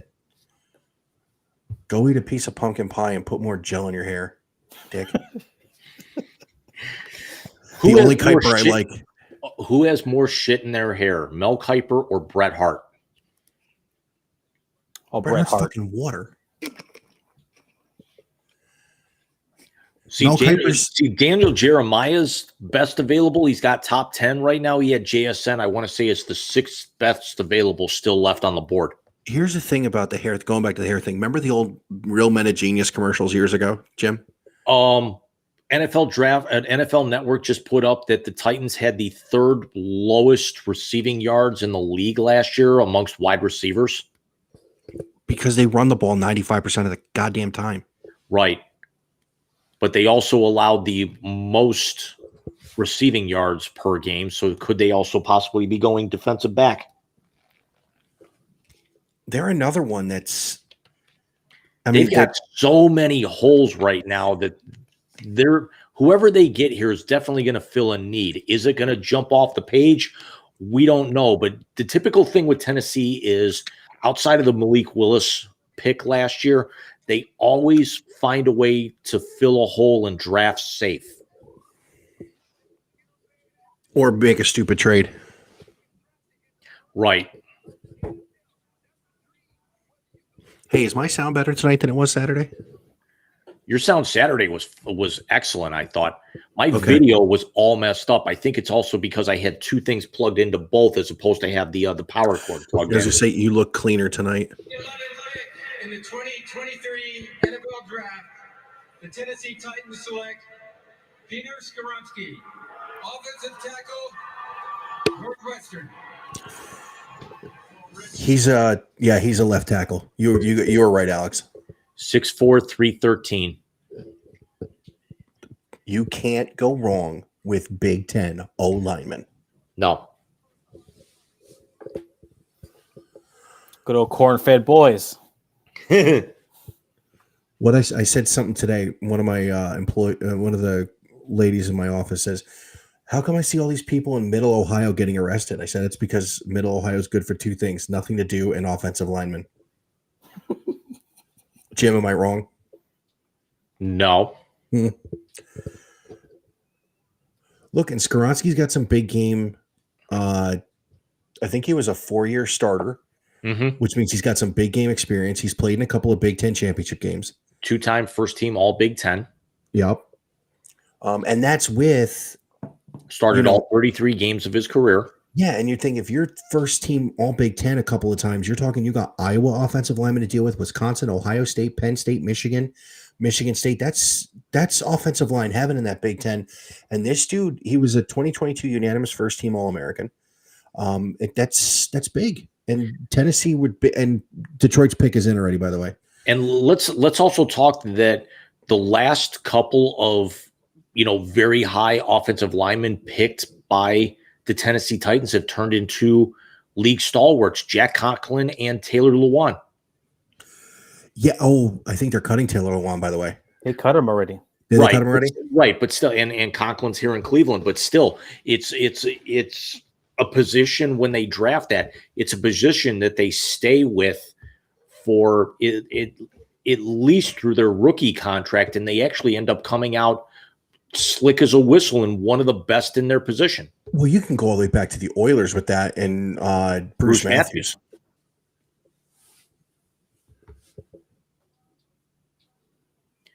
See, this is where I actually kind of hate the media coverage because they keep putting the camera on Will Levis and he's trying to actually keep his composure. But it's like That's fucked up. Now this is the part where you finally start to get past the middle of that first round or you're coming up on it, where you hate to start seeing what the pressure now is doing to these kids. Here's a question. Are they in love with Jared Goff in Detroit?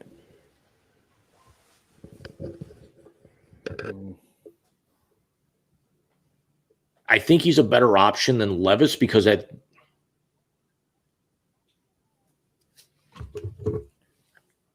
what the fuck? Hang on. The Detroit Lions select Jahmyr Gibbs, running back, Alabama. Right, so 2 running backs in the first 12 picks of an NFL draft. I'm looking at Jack Andre. I didn't even have this kid going in the first round. I don't even know who the fuck this kid is. 5'9", 199, 4.36 speed.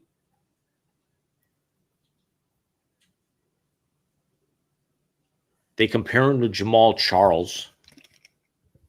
I mean, that's a very lofty comparison, but so you have a depth chart of DeAndre Swift, a newly acquired David Montgomery, and now this guy.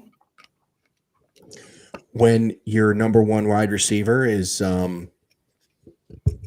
doing his best Pete Rose impersonation. I mean, I'm assuming this guy's going to be more of like a pass catching back, like a Kamara type of style, or a Darren Sproles type, yeah. Yeah, because like otherwise, what? They're actually showing his highlight film right now, and he's very because he also can line up in the slot. So I think it might be the versatility with them. Okay. So they had to go skill position, but I don't know. Green Bay is going to take a fucking wide receiver. I'm serious. If I'm Aaron Rodgers, I'm flipping shit. Green Bay, this could end up being the most interesting pick of the round. They're going to go JSN. I can feel it. I can feel it. I can feel it. It's all. That's basically doing that. Hey, exactly. It's to one of the top 5 quarterbacks of all time. Here's the other thing we forgot about. Detroit's got another pick coming up in 5 more. Could that be Will Levis? So right now we're at Green Bay, New England, Jets, Washington, Pittsburgh, Detroit, Tampa, Seattle, Chargers, Baltimore, Minnesota, Jacksonville, Giants, Dallas, Buffalo, Cincinnati, Kansas City. Rounds out the first round. I think we all know that New England is not sold on the Mac Jones experience. I think we all know that. It's kind of worn out its welcome already. Is there a chance he goes? Mac Jones was fine until Matt Patricia became the offensive coordinator. Let's all be very honest. And don't rule out Bailey's. Well, then again, Bailey Zappi's not going to play. Isn't he hurt? He got hurt in the last season. I thought so. Here's the other thing we're also forgetting. Pick is in. Does San Francisco even have a quarterback right now? Yeah, Trey Lance. Yeah, Not for long. No. They're going to ride with Trey Lance till Brock Purdy's back from Tommy John, and they're going to be fine. As long as they got Nick Bosa on one end and the rest of that defense behind him, they're fine. I legitimately thought prior to the news that came out earlier today, I thought there was a significant chance that Lamar was going to go out west. You knew that once the Odell signed, they were going to sign him. But yeah, I mean, it only made sense. And once they look like deer in the headlights in Odell's press conference or the press conference announcing Odell, like, oh, what are you going to do with Lamar now? Like, ooh. Of course, Harbaugh looks like that all the time, like his brother. I can't keep the XFL versus the USFL differentiated. All I know are the St. Louis Battlehawks. I couldn't even name another team between either of the two leagues. No one cares. Right, because they just ran like the games for Saturday. They just put the commercial up on NFL Network. Did I tell you? I don't think I told you guys, but when I was on vacation last month, my wife and I had walked into a gift shop, and there was nobody else in the gift shop at the time. And after us walked in 3 large gentlemen and 1 smaller-ish gentleman, probably like my height, like 5'11" or so. I met David Montgomery. Get out. Days before he got Dude. traded. That's phenomenal. Mm-hmm. Wow. Where's he at now? Detroit? He's in Detroit. Yeah. Did you tell him you were a Bears fan, or did you just kind of say hi? No, Yeah. no. I happened to have my Bears hat on. Yeah. And now, Looks like I picked the right golf shirt to wear tomorrow. I got the Buckeye one for tomorrow. 2 of them go in the top 10. I'm telling you, if this is JSN, I'm gonna lose my shit. I'm gonna laugh. I would just laugh because like it would just be that. But let me ask, all kidding aside, Alex and Jim, I want you to answer this one too. How does a franchise, if they do this, how do you sell that to your fan Daniel base? Jeremiah has Smith and Jigba's the 17th best prospect overall in this draft. Sounds about right. With the injury history, absolutely. I agree with that 100%. I think that's why he's sliding a little bit. I think Houston making that big play for the 3rd pick is why he slid. Mm-hmm. I honestly believe you were right and that I was right, and they were going to go with him at 12 to pair him with CJ Stroud. But when Will Anderson was available to get right there, that's a great move. Mel Kiper, Will Levis is still your top dude. Stop it. He's shit. Do you think there's a chance he goes to Green Bay? No. No. Okay. Just I mean, pair him up with Jordan Love could be interesting, but we're finding out now. Behind the Patriots the draft order instead of maintaining their spot. Let's see what the Packers take here. It's not. With But the 13th pick in the 2023 NFL Draft, the Green Bay Packers select Lucas Van Ness, defensive end, Iowa. So, an Iowa kid. you're welcome, Alex. listen. Their struggles bring me joy, so it's okay. Jim, New England is not going wide receiver at 14. No. The New York Jets are taking JSN at 15.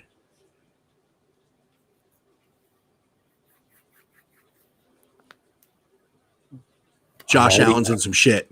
I'm thinking of the joke. What's that? I'm trying to think of the joke because you got a receiver who's coming off of injury, and you got a quarterback who's again going to be out there in the huddle with a walker and tennis balls. He's still better than the MILF Hunter.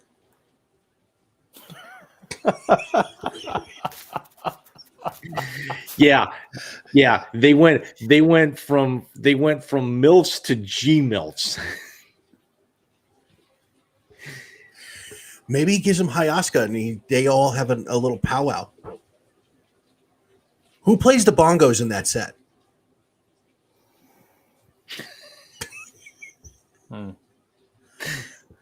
I'm sorry. Hey, here's a question. And let's go back to the number 1 pick. Alex, I don't know if you know, Josh McCown is the quarterback coach for Frank Reich in Carolina. Mm-hmm. New England traded the pick to Pittsburgh. Don't you fucking take him.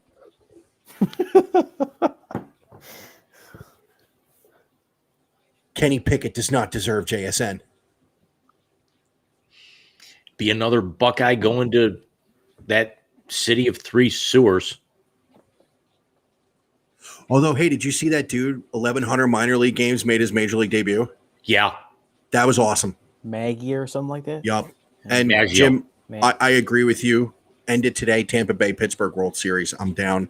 I did like the Mills Lane celebrity death match gif. That was I'd wonderful. allow it. Let's get it on. All right, so this is interesting. Now they jumped the Jets. We got to think New England is getting their first round pick. What's that, 20, I think, Jim? Yeah, because they already switched the order. So Detroit slides back to take Pittsburgh's pick and probably is going to pick up a 3 or a 4 to go with it. So if I'm the Pittsburgh Steelers, does Pittsburgh actually draft them? Draft JSN, because remember they just picked up Allen Robinson from the Rams. And you're going to fucking make fun of Aaron Rodgers?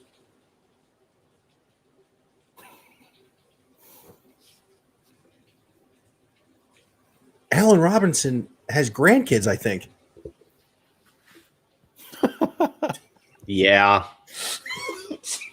But he's also got a Super Bowl ring. No, I don't think they have other needs too. You have a feature back in Najee Harris who took a step back last year, but still rushed for 1,000 yards. Yeah, but that's 66 yards a game. Actually, it's about 60 yards a game now. It's set with 17 games. Right. But they have defensive back needs. Patrick Peterson just went there, remember? Mm-hmm. They also need O-line to protect the two-gloved fiend. My old district manager in New York is Izzy Yinzer. He's from Pittsburgh. We used to go at it all the time. I actually think Zay Flowers is the pick for them here. Nolan Smith? Or Nolan Smith. Christian Gonzalez is still on the board, Jim. No, I think it's Zay Flowers because if they take JSN, I'm going to be pissed. So then where do you think – I mean, if the Jets don't go JSN, where do you think he goes? Scary thought. 32 to Kansas City. You think he drops that far? I think Kansas City would trade up for him. You know what's going to happen? Will Levis is going to go to Washington at 16. He's boned just like Dwayne Haskins was. They're terrible. Look at the teams out there. None of them really need a quarterback right now. Do the Jets draft Will Levis to sit behind Rodgers and get rid of Zach Wilson? The Jets got their quarterback. Washington doesn't. New England is up in the air. Detroit's not going to go quarterback. Tampa Bay, Levis isn't going to last that long. He won't be there for Seattle. The Chargers don't need one. Baltimore doesn't need one. Minnesota, he's not going to last in Minnesota. Jacksonville, the Giants, Dallas, Buffalo, Cincinnati, New Orleans. The Giants are drafted a running back. What's that? The Giants are drafting a running back. Here we go with the New England Patriots have traded the 14th pick to the Pittsburgh Steelers. With the 14th pick in the 2023 NFL Draft, the Pittsburgh Steelers select Broderick Jones, offensive tackle, Georgia. The Jets better fucking do this.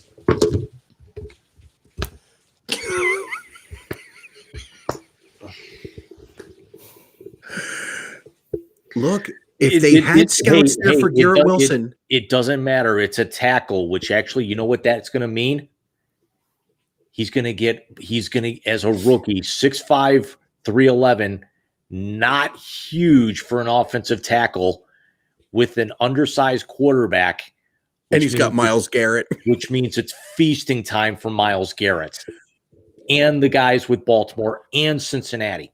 In that division, he's going to get swallowed whole. Oh, yikes.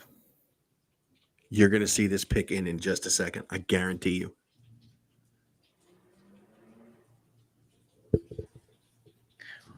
With the 15th pick of the 2023 NFL Draft, the New York Jets select Will Levis. I mean, that would really make him... Well, no, the only thing that can make Aaron Rodgers more Brett Favre right now is if he went to Minnesota next. With the 15th pick of the 2023 NFL Draft, the New York Jets select Noah Ruggles, kicker. You're a son of a bitch, you know that? You know, dude, I actually have Georgia fans come in my office every day. With the 15th pick of the 2023 NFL Draft, the New York Jets select Bobby Boucher, linebacker. Are they bringing Farmer Fran to be their special teams coordinator? Look, Smith and Jigma makes too much sense here. Which is why the Jets are going to fuck this up. Most likely. You realize we have the Jets and Washington back-to-back. Talk about two train wrecks of franchises. There's another place with a big Ohio State wide receiver that's getting wasted.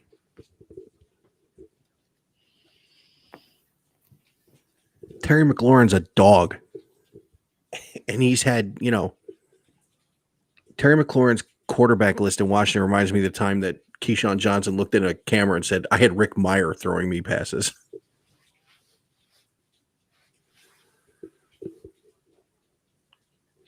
Did Alex freeze or is he just thinking? I'm thinking. Sorry. Oh, okay. Apparently there was some sort of settlement for tampering between the Cardinals and where they're swapping thirds. Yeah, basically Arizona's new coach was on Philly's staff and they contacted him in the week between the championship game and the Super Bowl. Okay. And it's the NFL had to step in and, oh my God, they said top positions of need for the Jets is quarterback and offensive line. Well, yeah, I'm going to agree with quarterback because Zach Wilson was not the answer. And, Aaron Rodgers, who knows if he's going to get through the season.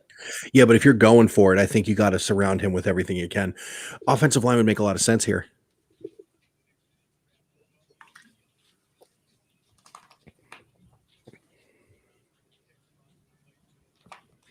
But the thing is, if you look at the other teams in the division, you have the one who belongs in a bubble in Miami with Jalen Ramsey, who you think is going to be rejuvenated in a new spot.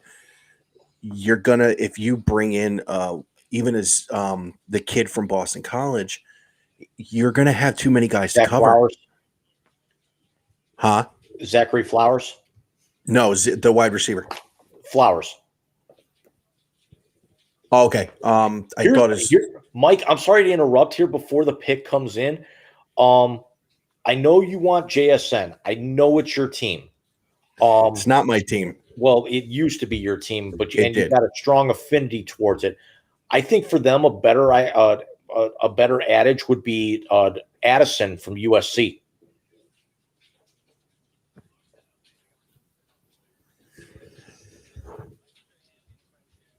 You're not wrong.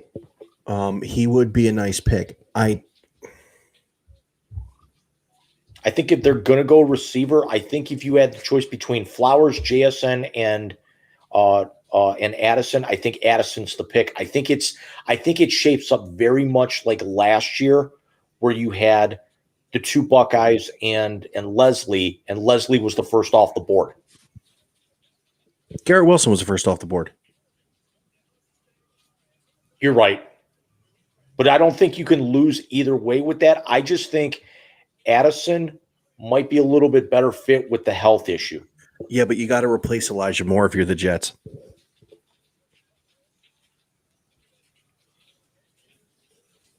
And I mean, Lazard might do that, but...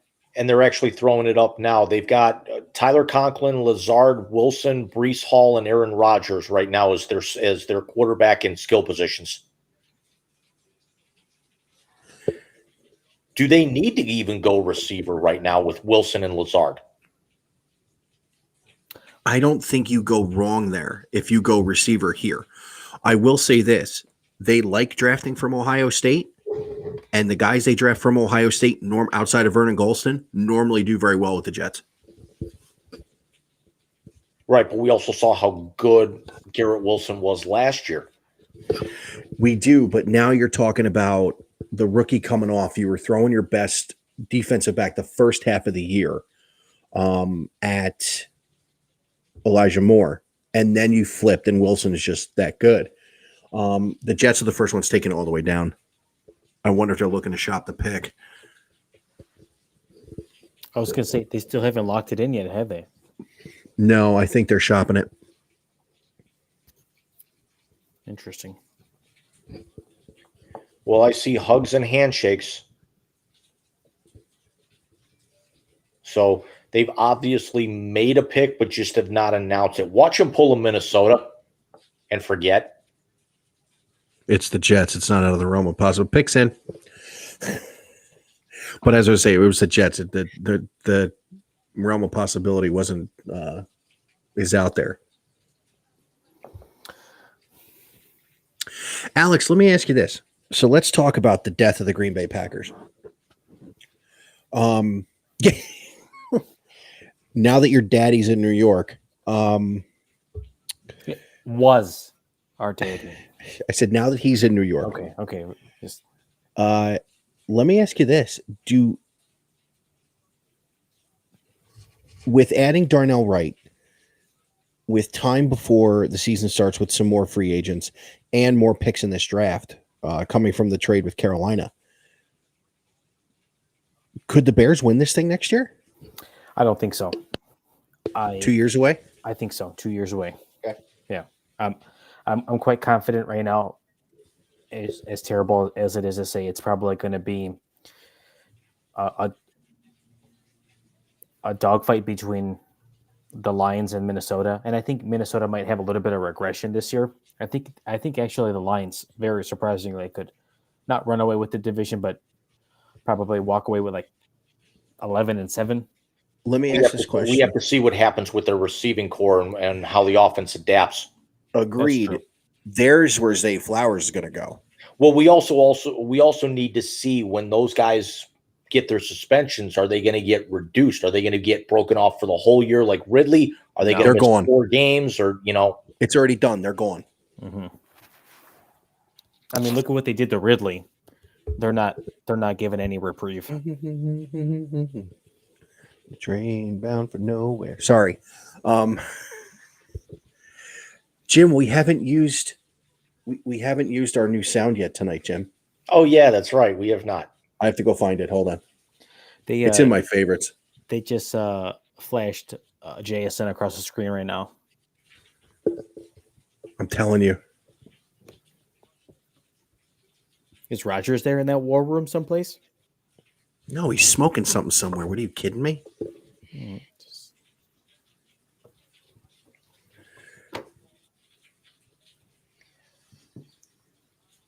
Here we go. Like the wall didn't just change colors. Here we go. It's not LED.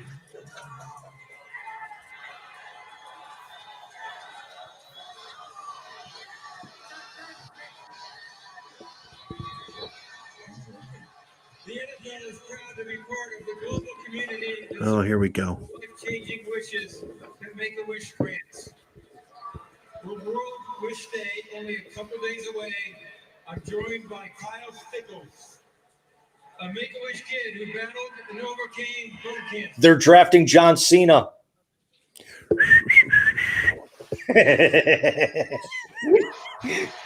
That's great. To announce the first round pick of his favorite team, the New York Jets. I'd like all of you to join me in cheering on Kyle as his wish comes true. The floor is yours, Kyle. Go for it.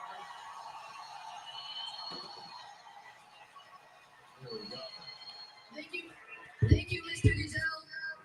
I'd also like to thank I'll be right back.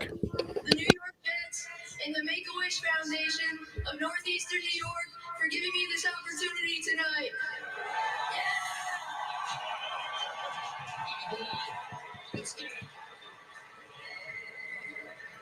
With the 15th pick in the 2023 NFL Draft, the New York Jets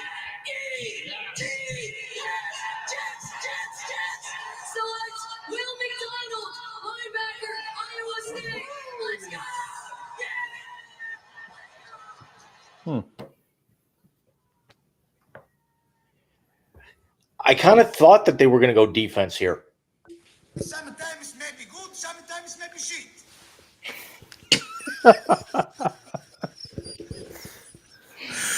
If that wasn't perfectly timed, I'm sorry. What? I watched a little Iowa State last year.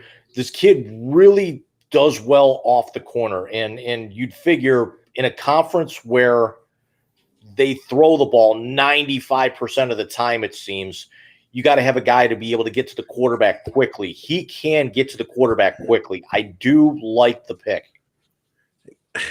I disagree. I think with Rodgers and with the weapons they have and the fact that, let's be honest, what secondary, if they would have added JSN, is stopping that team in that division? Not the Bills. We said it last week. They need Tre'Davious White to come back 100% to even stop Garrett Wilson. They just showed him jumping over a car, a hard top. That's wonderful. So did Blake Griffin, who won a dunk contest. Mac McClung could kick his ass. Yeah, it don't matter. Well, he jumped over the hood. This guy jumped over the dome. And he just jumped over an SUV. The Commander's pick is in. Will Levis. Let's go to Twitter and see if it's been ruined. No, I've been following. I haven't seen anything.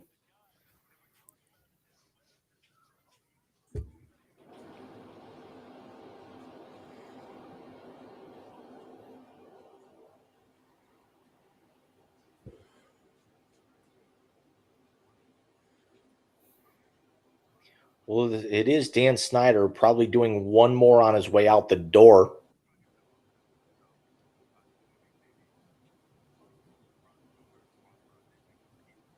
So you figure, do they actually make the smart pick, or do they fuck everybody over again because it's Snyder getting his one last shot in?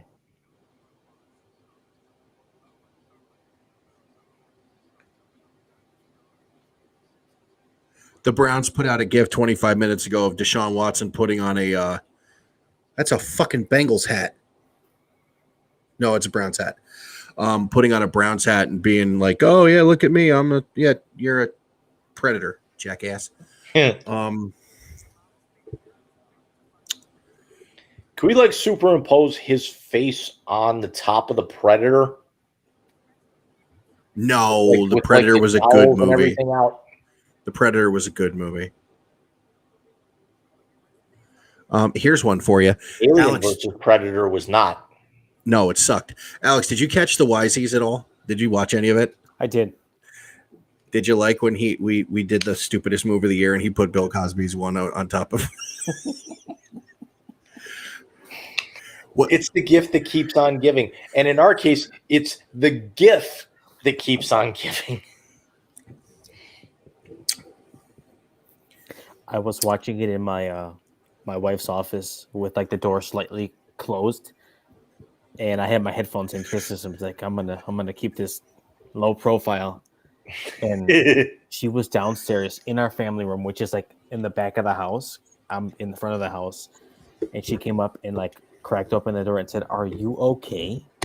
You were laughing that hard? Oh, I was dying.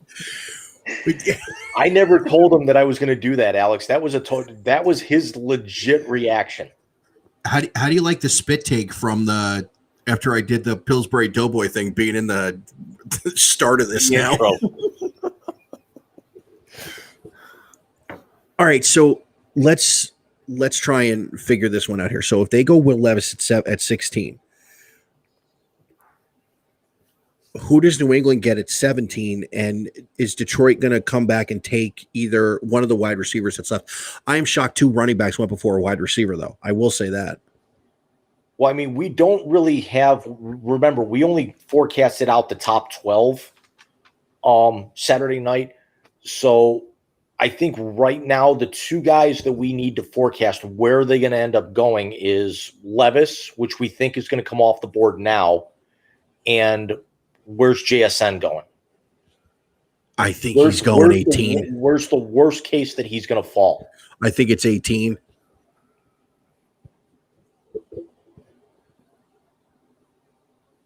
Oh, that's right. Eric's sleeping with Bieniemy's the new head coach in Washington, isn't he? Assistant. Oh, he's the OC there too? Yeah, he's the assistant head coach, which actually makes sense. So when they fire Ron Rivera, Bieniemy takes over. Makes sense. When are they going to realize it was Andy Reid's offense? No disrespect to Eric Bieniemy, but Reid's been running the same offense since he was in Philly. I understand that, but Bieniemy's been ready for so long. I agree with opportunity. I agree with you 100%. But here's the thing. Is this going to screw his chances? Because if Washington's absolute shit because they have no personnel. I think it's much more likely that he turns into like a Herm Edwards than a Hugh Jackson. Like, get their opportunity and make the most of it. And here's Commander selection. The Commanders, first round Oh boy. With the 16th pick in the 2023 NFL Draft, the Washington Commanders select Emmanuel Forbes, defensive back, Mississippi State. Oh boy. They don't have a fucking quarterback. Wait. They have Jacoby Brissett.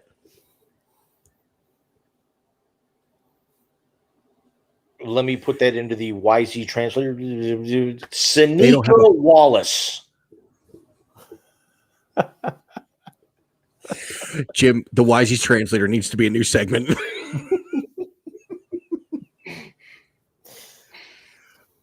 Seneca Wallace. Brandon, we done. Let me put Will Levis into the YZ translator. Ryan Leaf.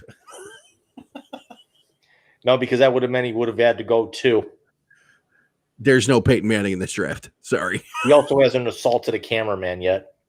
The key word there is yet. He might tonight. That's possible. With the way he's dropping in this draft. Do you know when I watched his tape, you know what I heard in my head? Bo Callahan. And you know what's hilarious is that Seattle's up in 3 picks. Could this be draft day, like legit come to life?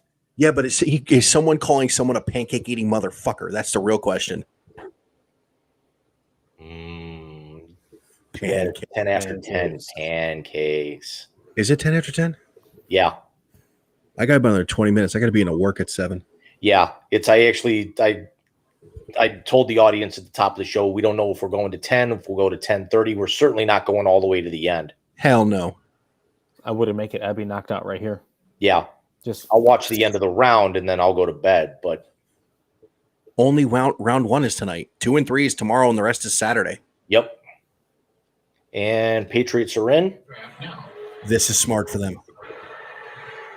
With the 17th pick in the 2023 NFL Draft, the New England Patriots select Christian Gonzalez.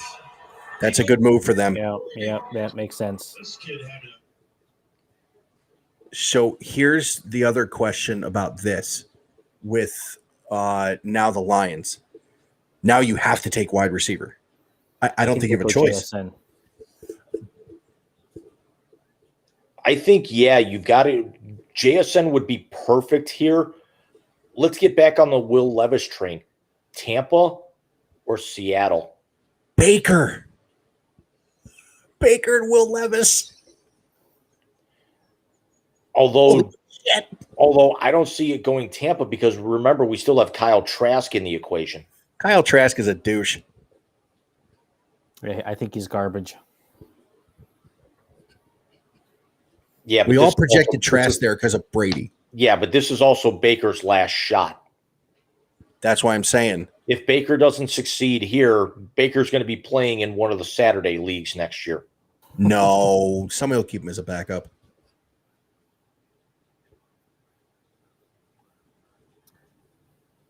So by default, unless he loses the job, Baker's starting in Tampa then, right? For now. I should have known New England was a goal wide receiver. Kendrick Bourne, Devontae Parker, and Juju Smith-Schuster are all on that roster. Oh. Guys, Nolan Smith is still there. I was thinking about that right now, too. So we've got 3 potential options here with Detroit, and this is going to be interesting because this is their first pick after moving back out of 6. We could go, we've got Levis in play if they're not sold on Goff. We've got JSN possibly, and we've also got Nolan Smith to be able to pair up with Aiden Hutchinson. Jeez, can you imagine that on both ends? Yeah. Whew. Do you think McAfee thought out his hashtag for tonight, which is PMS Draft Spectacular? No. Or did he?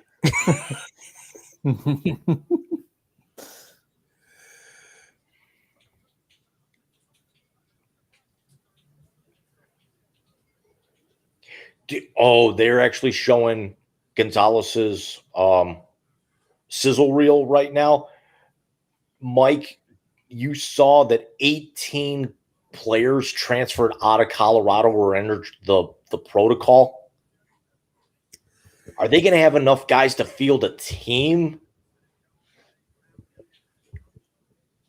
First of all, let's be very honest about something.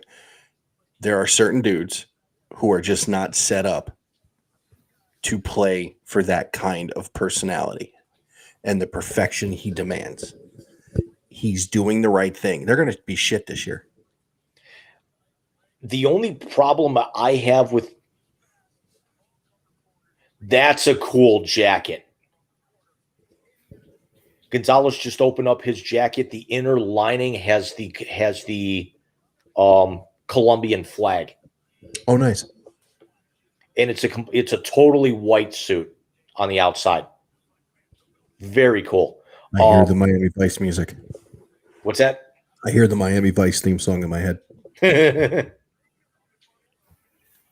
But I think what Dion's doing right now, and I don't know if it's going to work, it's almost like he's trying to use that, I don't want to say the HBCU, but the small school mentality at the D1 level, and I don't know how well it's going to translate. This is either going to be very good, or he's going to set that program back 10 years.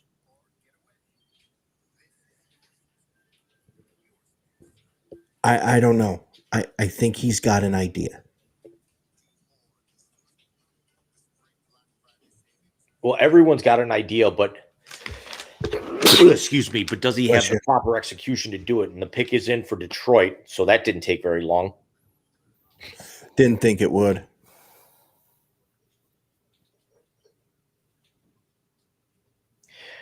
Better commercial. Peyton Manning's Cut That Meat or JJ Watt Shut You Down. Is neither an option?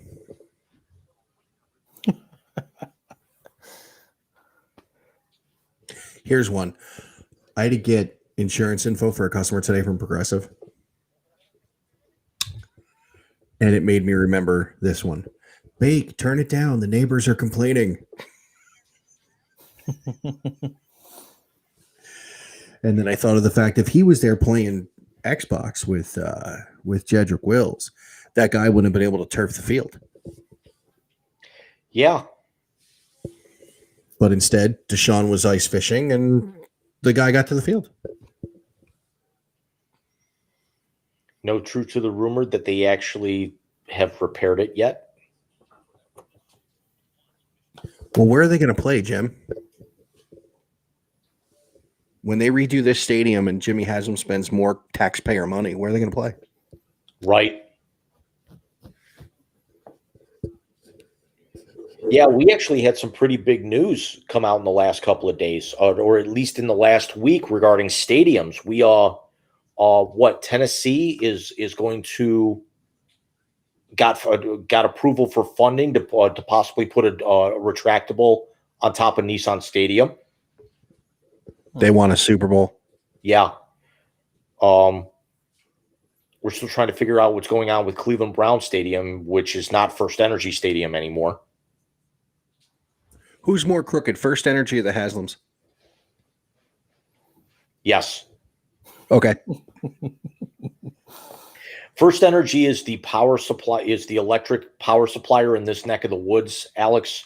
And and they took the naming rights out. I want to say like 3 or 4 years early on the lease with Cleveland Browns Stadium after it was found that they contributed bribes to an Ohio State senator. Was it Jim Jordan? I don't know, not a senator from Ohio, somebody from the Ohio State Senate. But I get the analogy. And boy, did I go off on him on the Sports Note last week. I got to watch that. Because it was about the New Mexico State athletic director getting a 5-year contract extension the same day that the chancellor steps down 3 months early after their men's basketball program shut the season down 6 weeks early in the wake of hazing and potential sexual assault scandals on both their men's and women's programs. So my feed right now, they just showed Levis, and he just looks rattled. I'm sure you'd be rattled too, dude. This is not cool for these kids. Yeah, No, it's he's starting to get it's starting to get Brady. Yeah, it's starting to actually neighbor on Brady Quinn and Aaron Rodgers scenario where they're just hanging around and they just keep getting passed up. He's not going to have to wait for long. I don't see Washington in there. What happened? Somebody moved out. Washington picked. Oh, wait, that's right. In the 2023 NFL Draft, the Detroit Lions select Jack Campbell, linebacker, Iowa. Well, here's what we've talked about with this. What? We talked about once you get outside that top 15 or so, teams have these guys in all different order. Jack Campbell's one of the top linebackers in this class. Turns out he ends up being the first one off the board. Tackle. I like this. Yeah. Detroit needs a little bit of defensive help. They need somebody to be able to, if they get past the front four with Hutchinson anchoring it, they need help in that second level. And you and I both watched Campbell, and Alex, you've seen Campbell as well. Campbell's the best linebacker in the draft. The best pure linebacker, I should say. All right, so real quick. Tampa at 19, Seattle at 20, the Chargers at 21.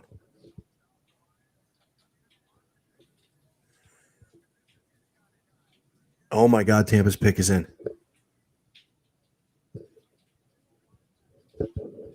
Yeah, they just put up the Lions defense last season. Opponent point per game, they were tied for 28th. Yards per game, they were last. And total QBR, they were last.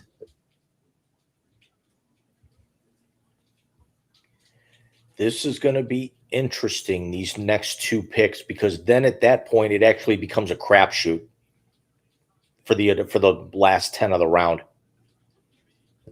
Well, I think I'm going to get to Tampa, and then I'm going to pack it in, gentlemen. Stay through Seattle at the next one because Tampa's already in. Let's see what Seattle does with their second pick. Let's actually see if we get Bo Callahan for real. Because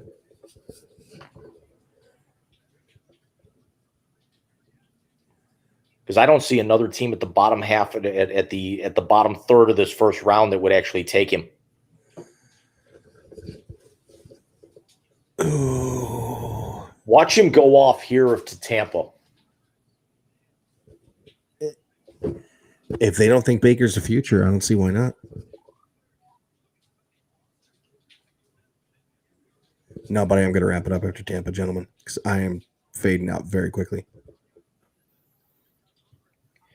Yeah, I got the shot of Levis on here as well, and you could definitely tell this is getting to him. Is he on the phone? No. He's trying to keep a smile with his family and friends, but you can just tell it's not getting through. Oh, Alex, while they're showing the crowd, is the new WWE Championship belt the dumbest thing you've ever seen? It looks exactly like the big gold belt, the AEW belt. See, that one's nice though, at least. Mm-hmm. Not the Triple B. Tell me you saw that. Well, Could Will Levis go to the Cowboys? Why not? No. All right. So He could go off to Tampa. He could go to Seattle. He's not going to the Chargers. He's not going to Baltimore. He's probably not going to go to Minnesota. He's definitely not going to Jacksonville. He's not going to the Giants. He's not going to Dallas. He's not going to Buffalo, Cincinnati. He's not going to be on the board long enough for New Orleans. He's certainly not going to go to Philly, and he's not going to go to Kansas City. So if he's going to go off, he's going to go off in one of these next two. it's not this one. 2023 NFL Draft. The Tampa Bay Buccaneers select Elijah Cansey, defensive end, Pittsburgh. Yeah, after the combine, and now he's going to Tampa. I've seen some of Cansey's work as a He's good. Panther fan. The kid's good. I like this. So if Levis doesn't go here, I don't know if I think he falls out of the first round. Maybe New Orleans. That'd be the only scenario where he still goes up. Well, Jim, let's tell everybody real quick. We're going to be on Wednesday night next week with Steph and Bobby are going to be in Florida. So when they're not in town, we do that night because then him and I can go a little earlier. What's it besides the Cavaliers dump they took in the first round? What are we going to talk about?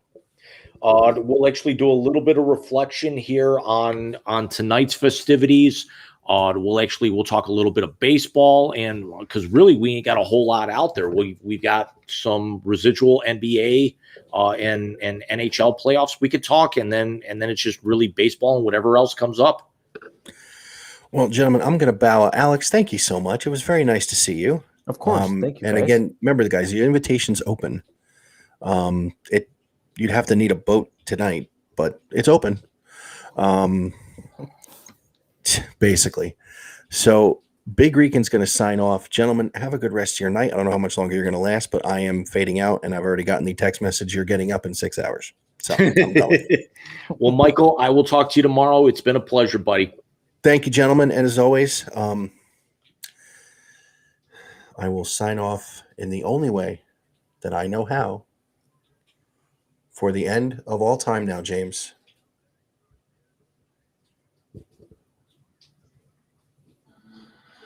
After the ad. After the ad. After the gambling ad. Sometimes may be good, sometimes may be shit. All right, guys. Have a great night. I'll talk to you later. All right. Night, buddy. See ya.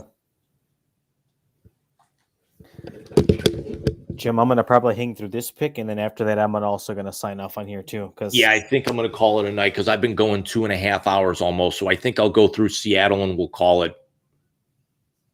And then we can recap the entire first round next week. Sure.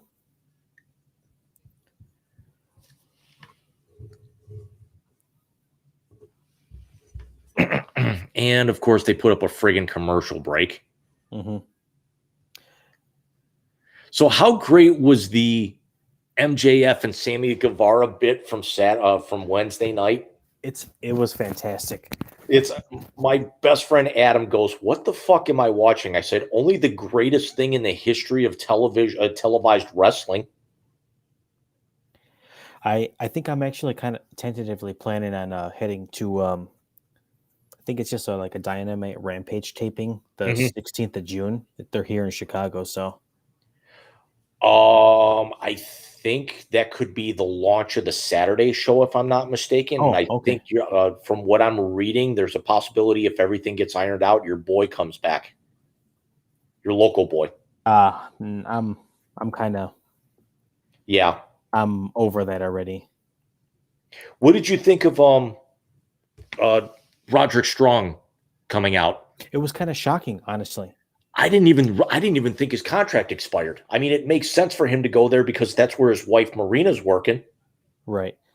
But has he been on the shelf lately? Is that why he hasn't been on TV? Or what the report that I read coming out of Fightful Select, I think it was Sean Rapp, was that they were trying to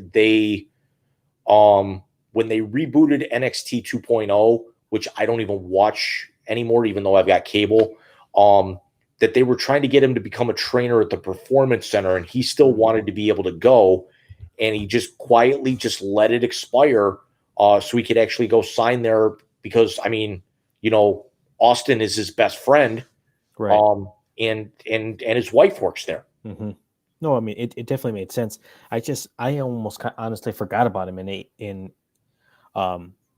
NXT, and then when he popped up and they flashed his name on there, I was like, oh, whoa! And the funny thing is that when Kyle comes back off of his injury before too long, the only one that you're not going to have is Bobby to be able to put UE back together, because he's over in Impact. So did they just let him go or what?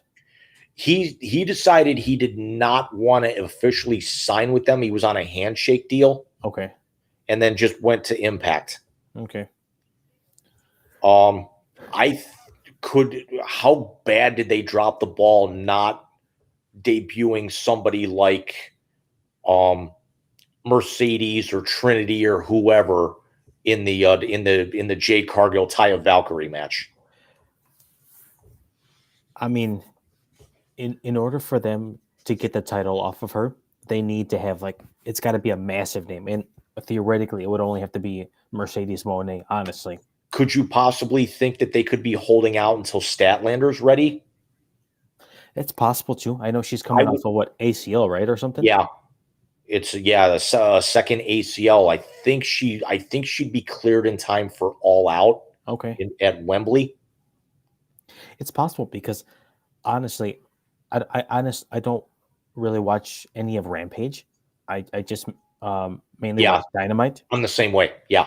But the fact that they're not even featuring Jade Cargill on Dynamite is an absolute indictment. If they want to have any credibility with that title, why are you not featuring her? Right. Because Layla Hirsch isn't a big enough name to get over. I do like how Seattle is letting this pick go a little long in the tooth. I got under a minute over here on my end. Yeah. I'm at 50 seconds. I'm just behind you. I'm just seconds behind you, 52 seconds. Yeah. I do like the way that they're showcasing the women a little bit more on Rampage. I do love with the way that they're trying to work like Anna Jay and Julia Hart with that angle. And I guess it continues this week. They're under 30 seconds now. And I still don't see a whole lot of reaction or whatnot in the Seattle draft room, because they got a live shot of it in now. Now, finally, the pick is in, which actually means it's either Will Levis or they weren't sold on it. I have to think that they're also setting up for. They've got to be setting BCC versus the Elite for blood and guts. Oh, it's got to be. It makes sense. Where does Hangman play a role in all this? He's got to come back, and I think the reason why he's been off TV lately is because I think they're just waiting on finalities to be done for his contract extension. Okay. Because I think the Bucks and Kenny are basically just about done with theirs, and I think because I think it's Matt Jackson with that torn bicep. I don't think they're going to let him work through that. So you'd figure you're going to have Nick Jackson, Takeshita, Kenny, and Hangman against the 4 BCC. And do you think there's a chance that Don Callis turns, because he's kind of playing? Oh, easily. Yeah, easily. Not that honestly the BCC needs like a manager or nothing, because I mean they're all pretty solid on the mic. I mean, especially Danielson and Mox, but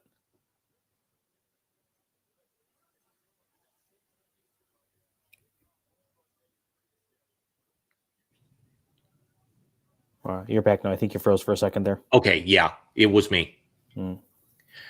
Well, let's also pose this question: It's who do you think takes the triple B off of him, off of MJF? I don't hold that thought for about 15 seconds, because the Hawks pick is in, and then we'll put a nice little bow on this presentation. So we'll second. So who do you think takes it off of him? I don't think it's Guevara. I don't think it's Darby Allin, and I definitely don't think it's Jungle Boy. I think it's a solid chance that they rebuild Wardlow and have Wardlow take it off of him. I'm not doing this to sound like a homer. I'm thinking they move I can definitely see that too. I mean, him into that. He is technically the new face of, AEW at the moment. So Yeah, it's because now you've got the alliance for him to go against the JAS, and then he just kind of moves into that by Revolution. And here's the pick.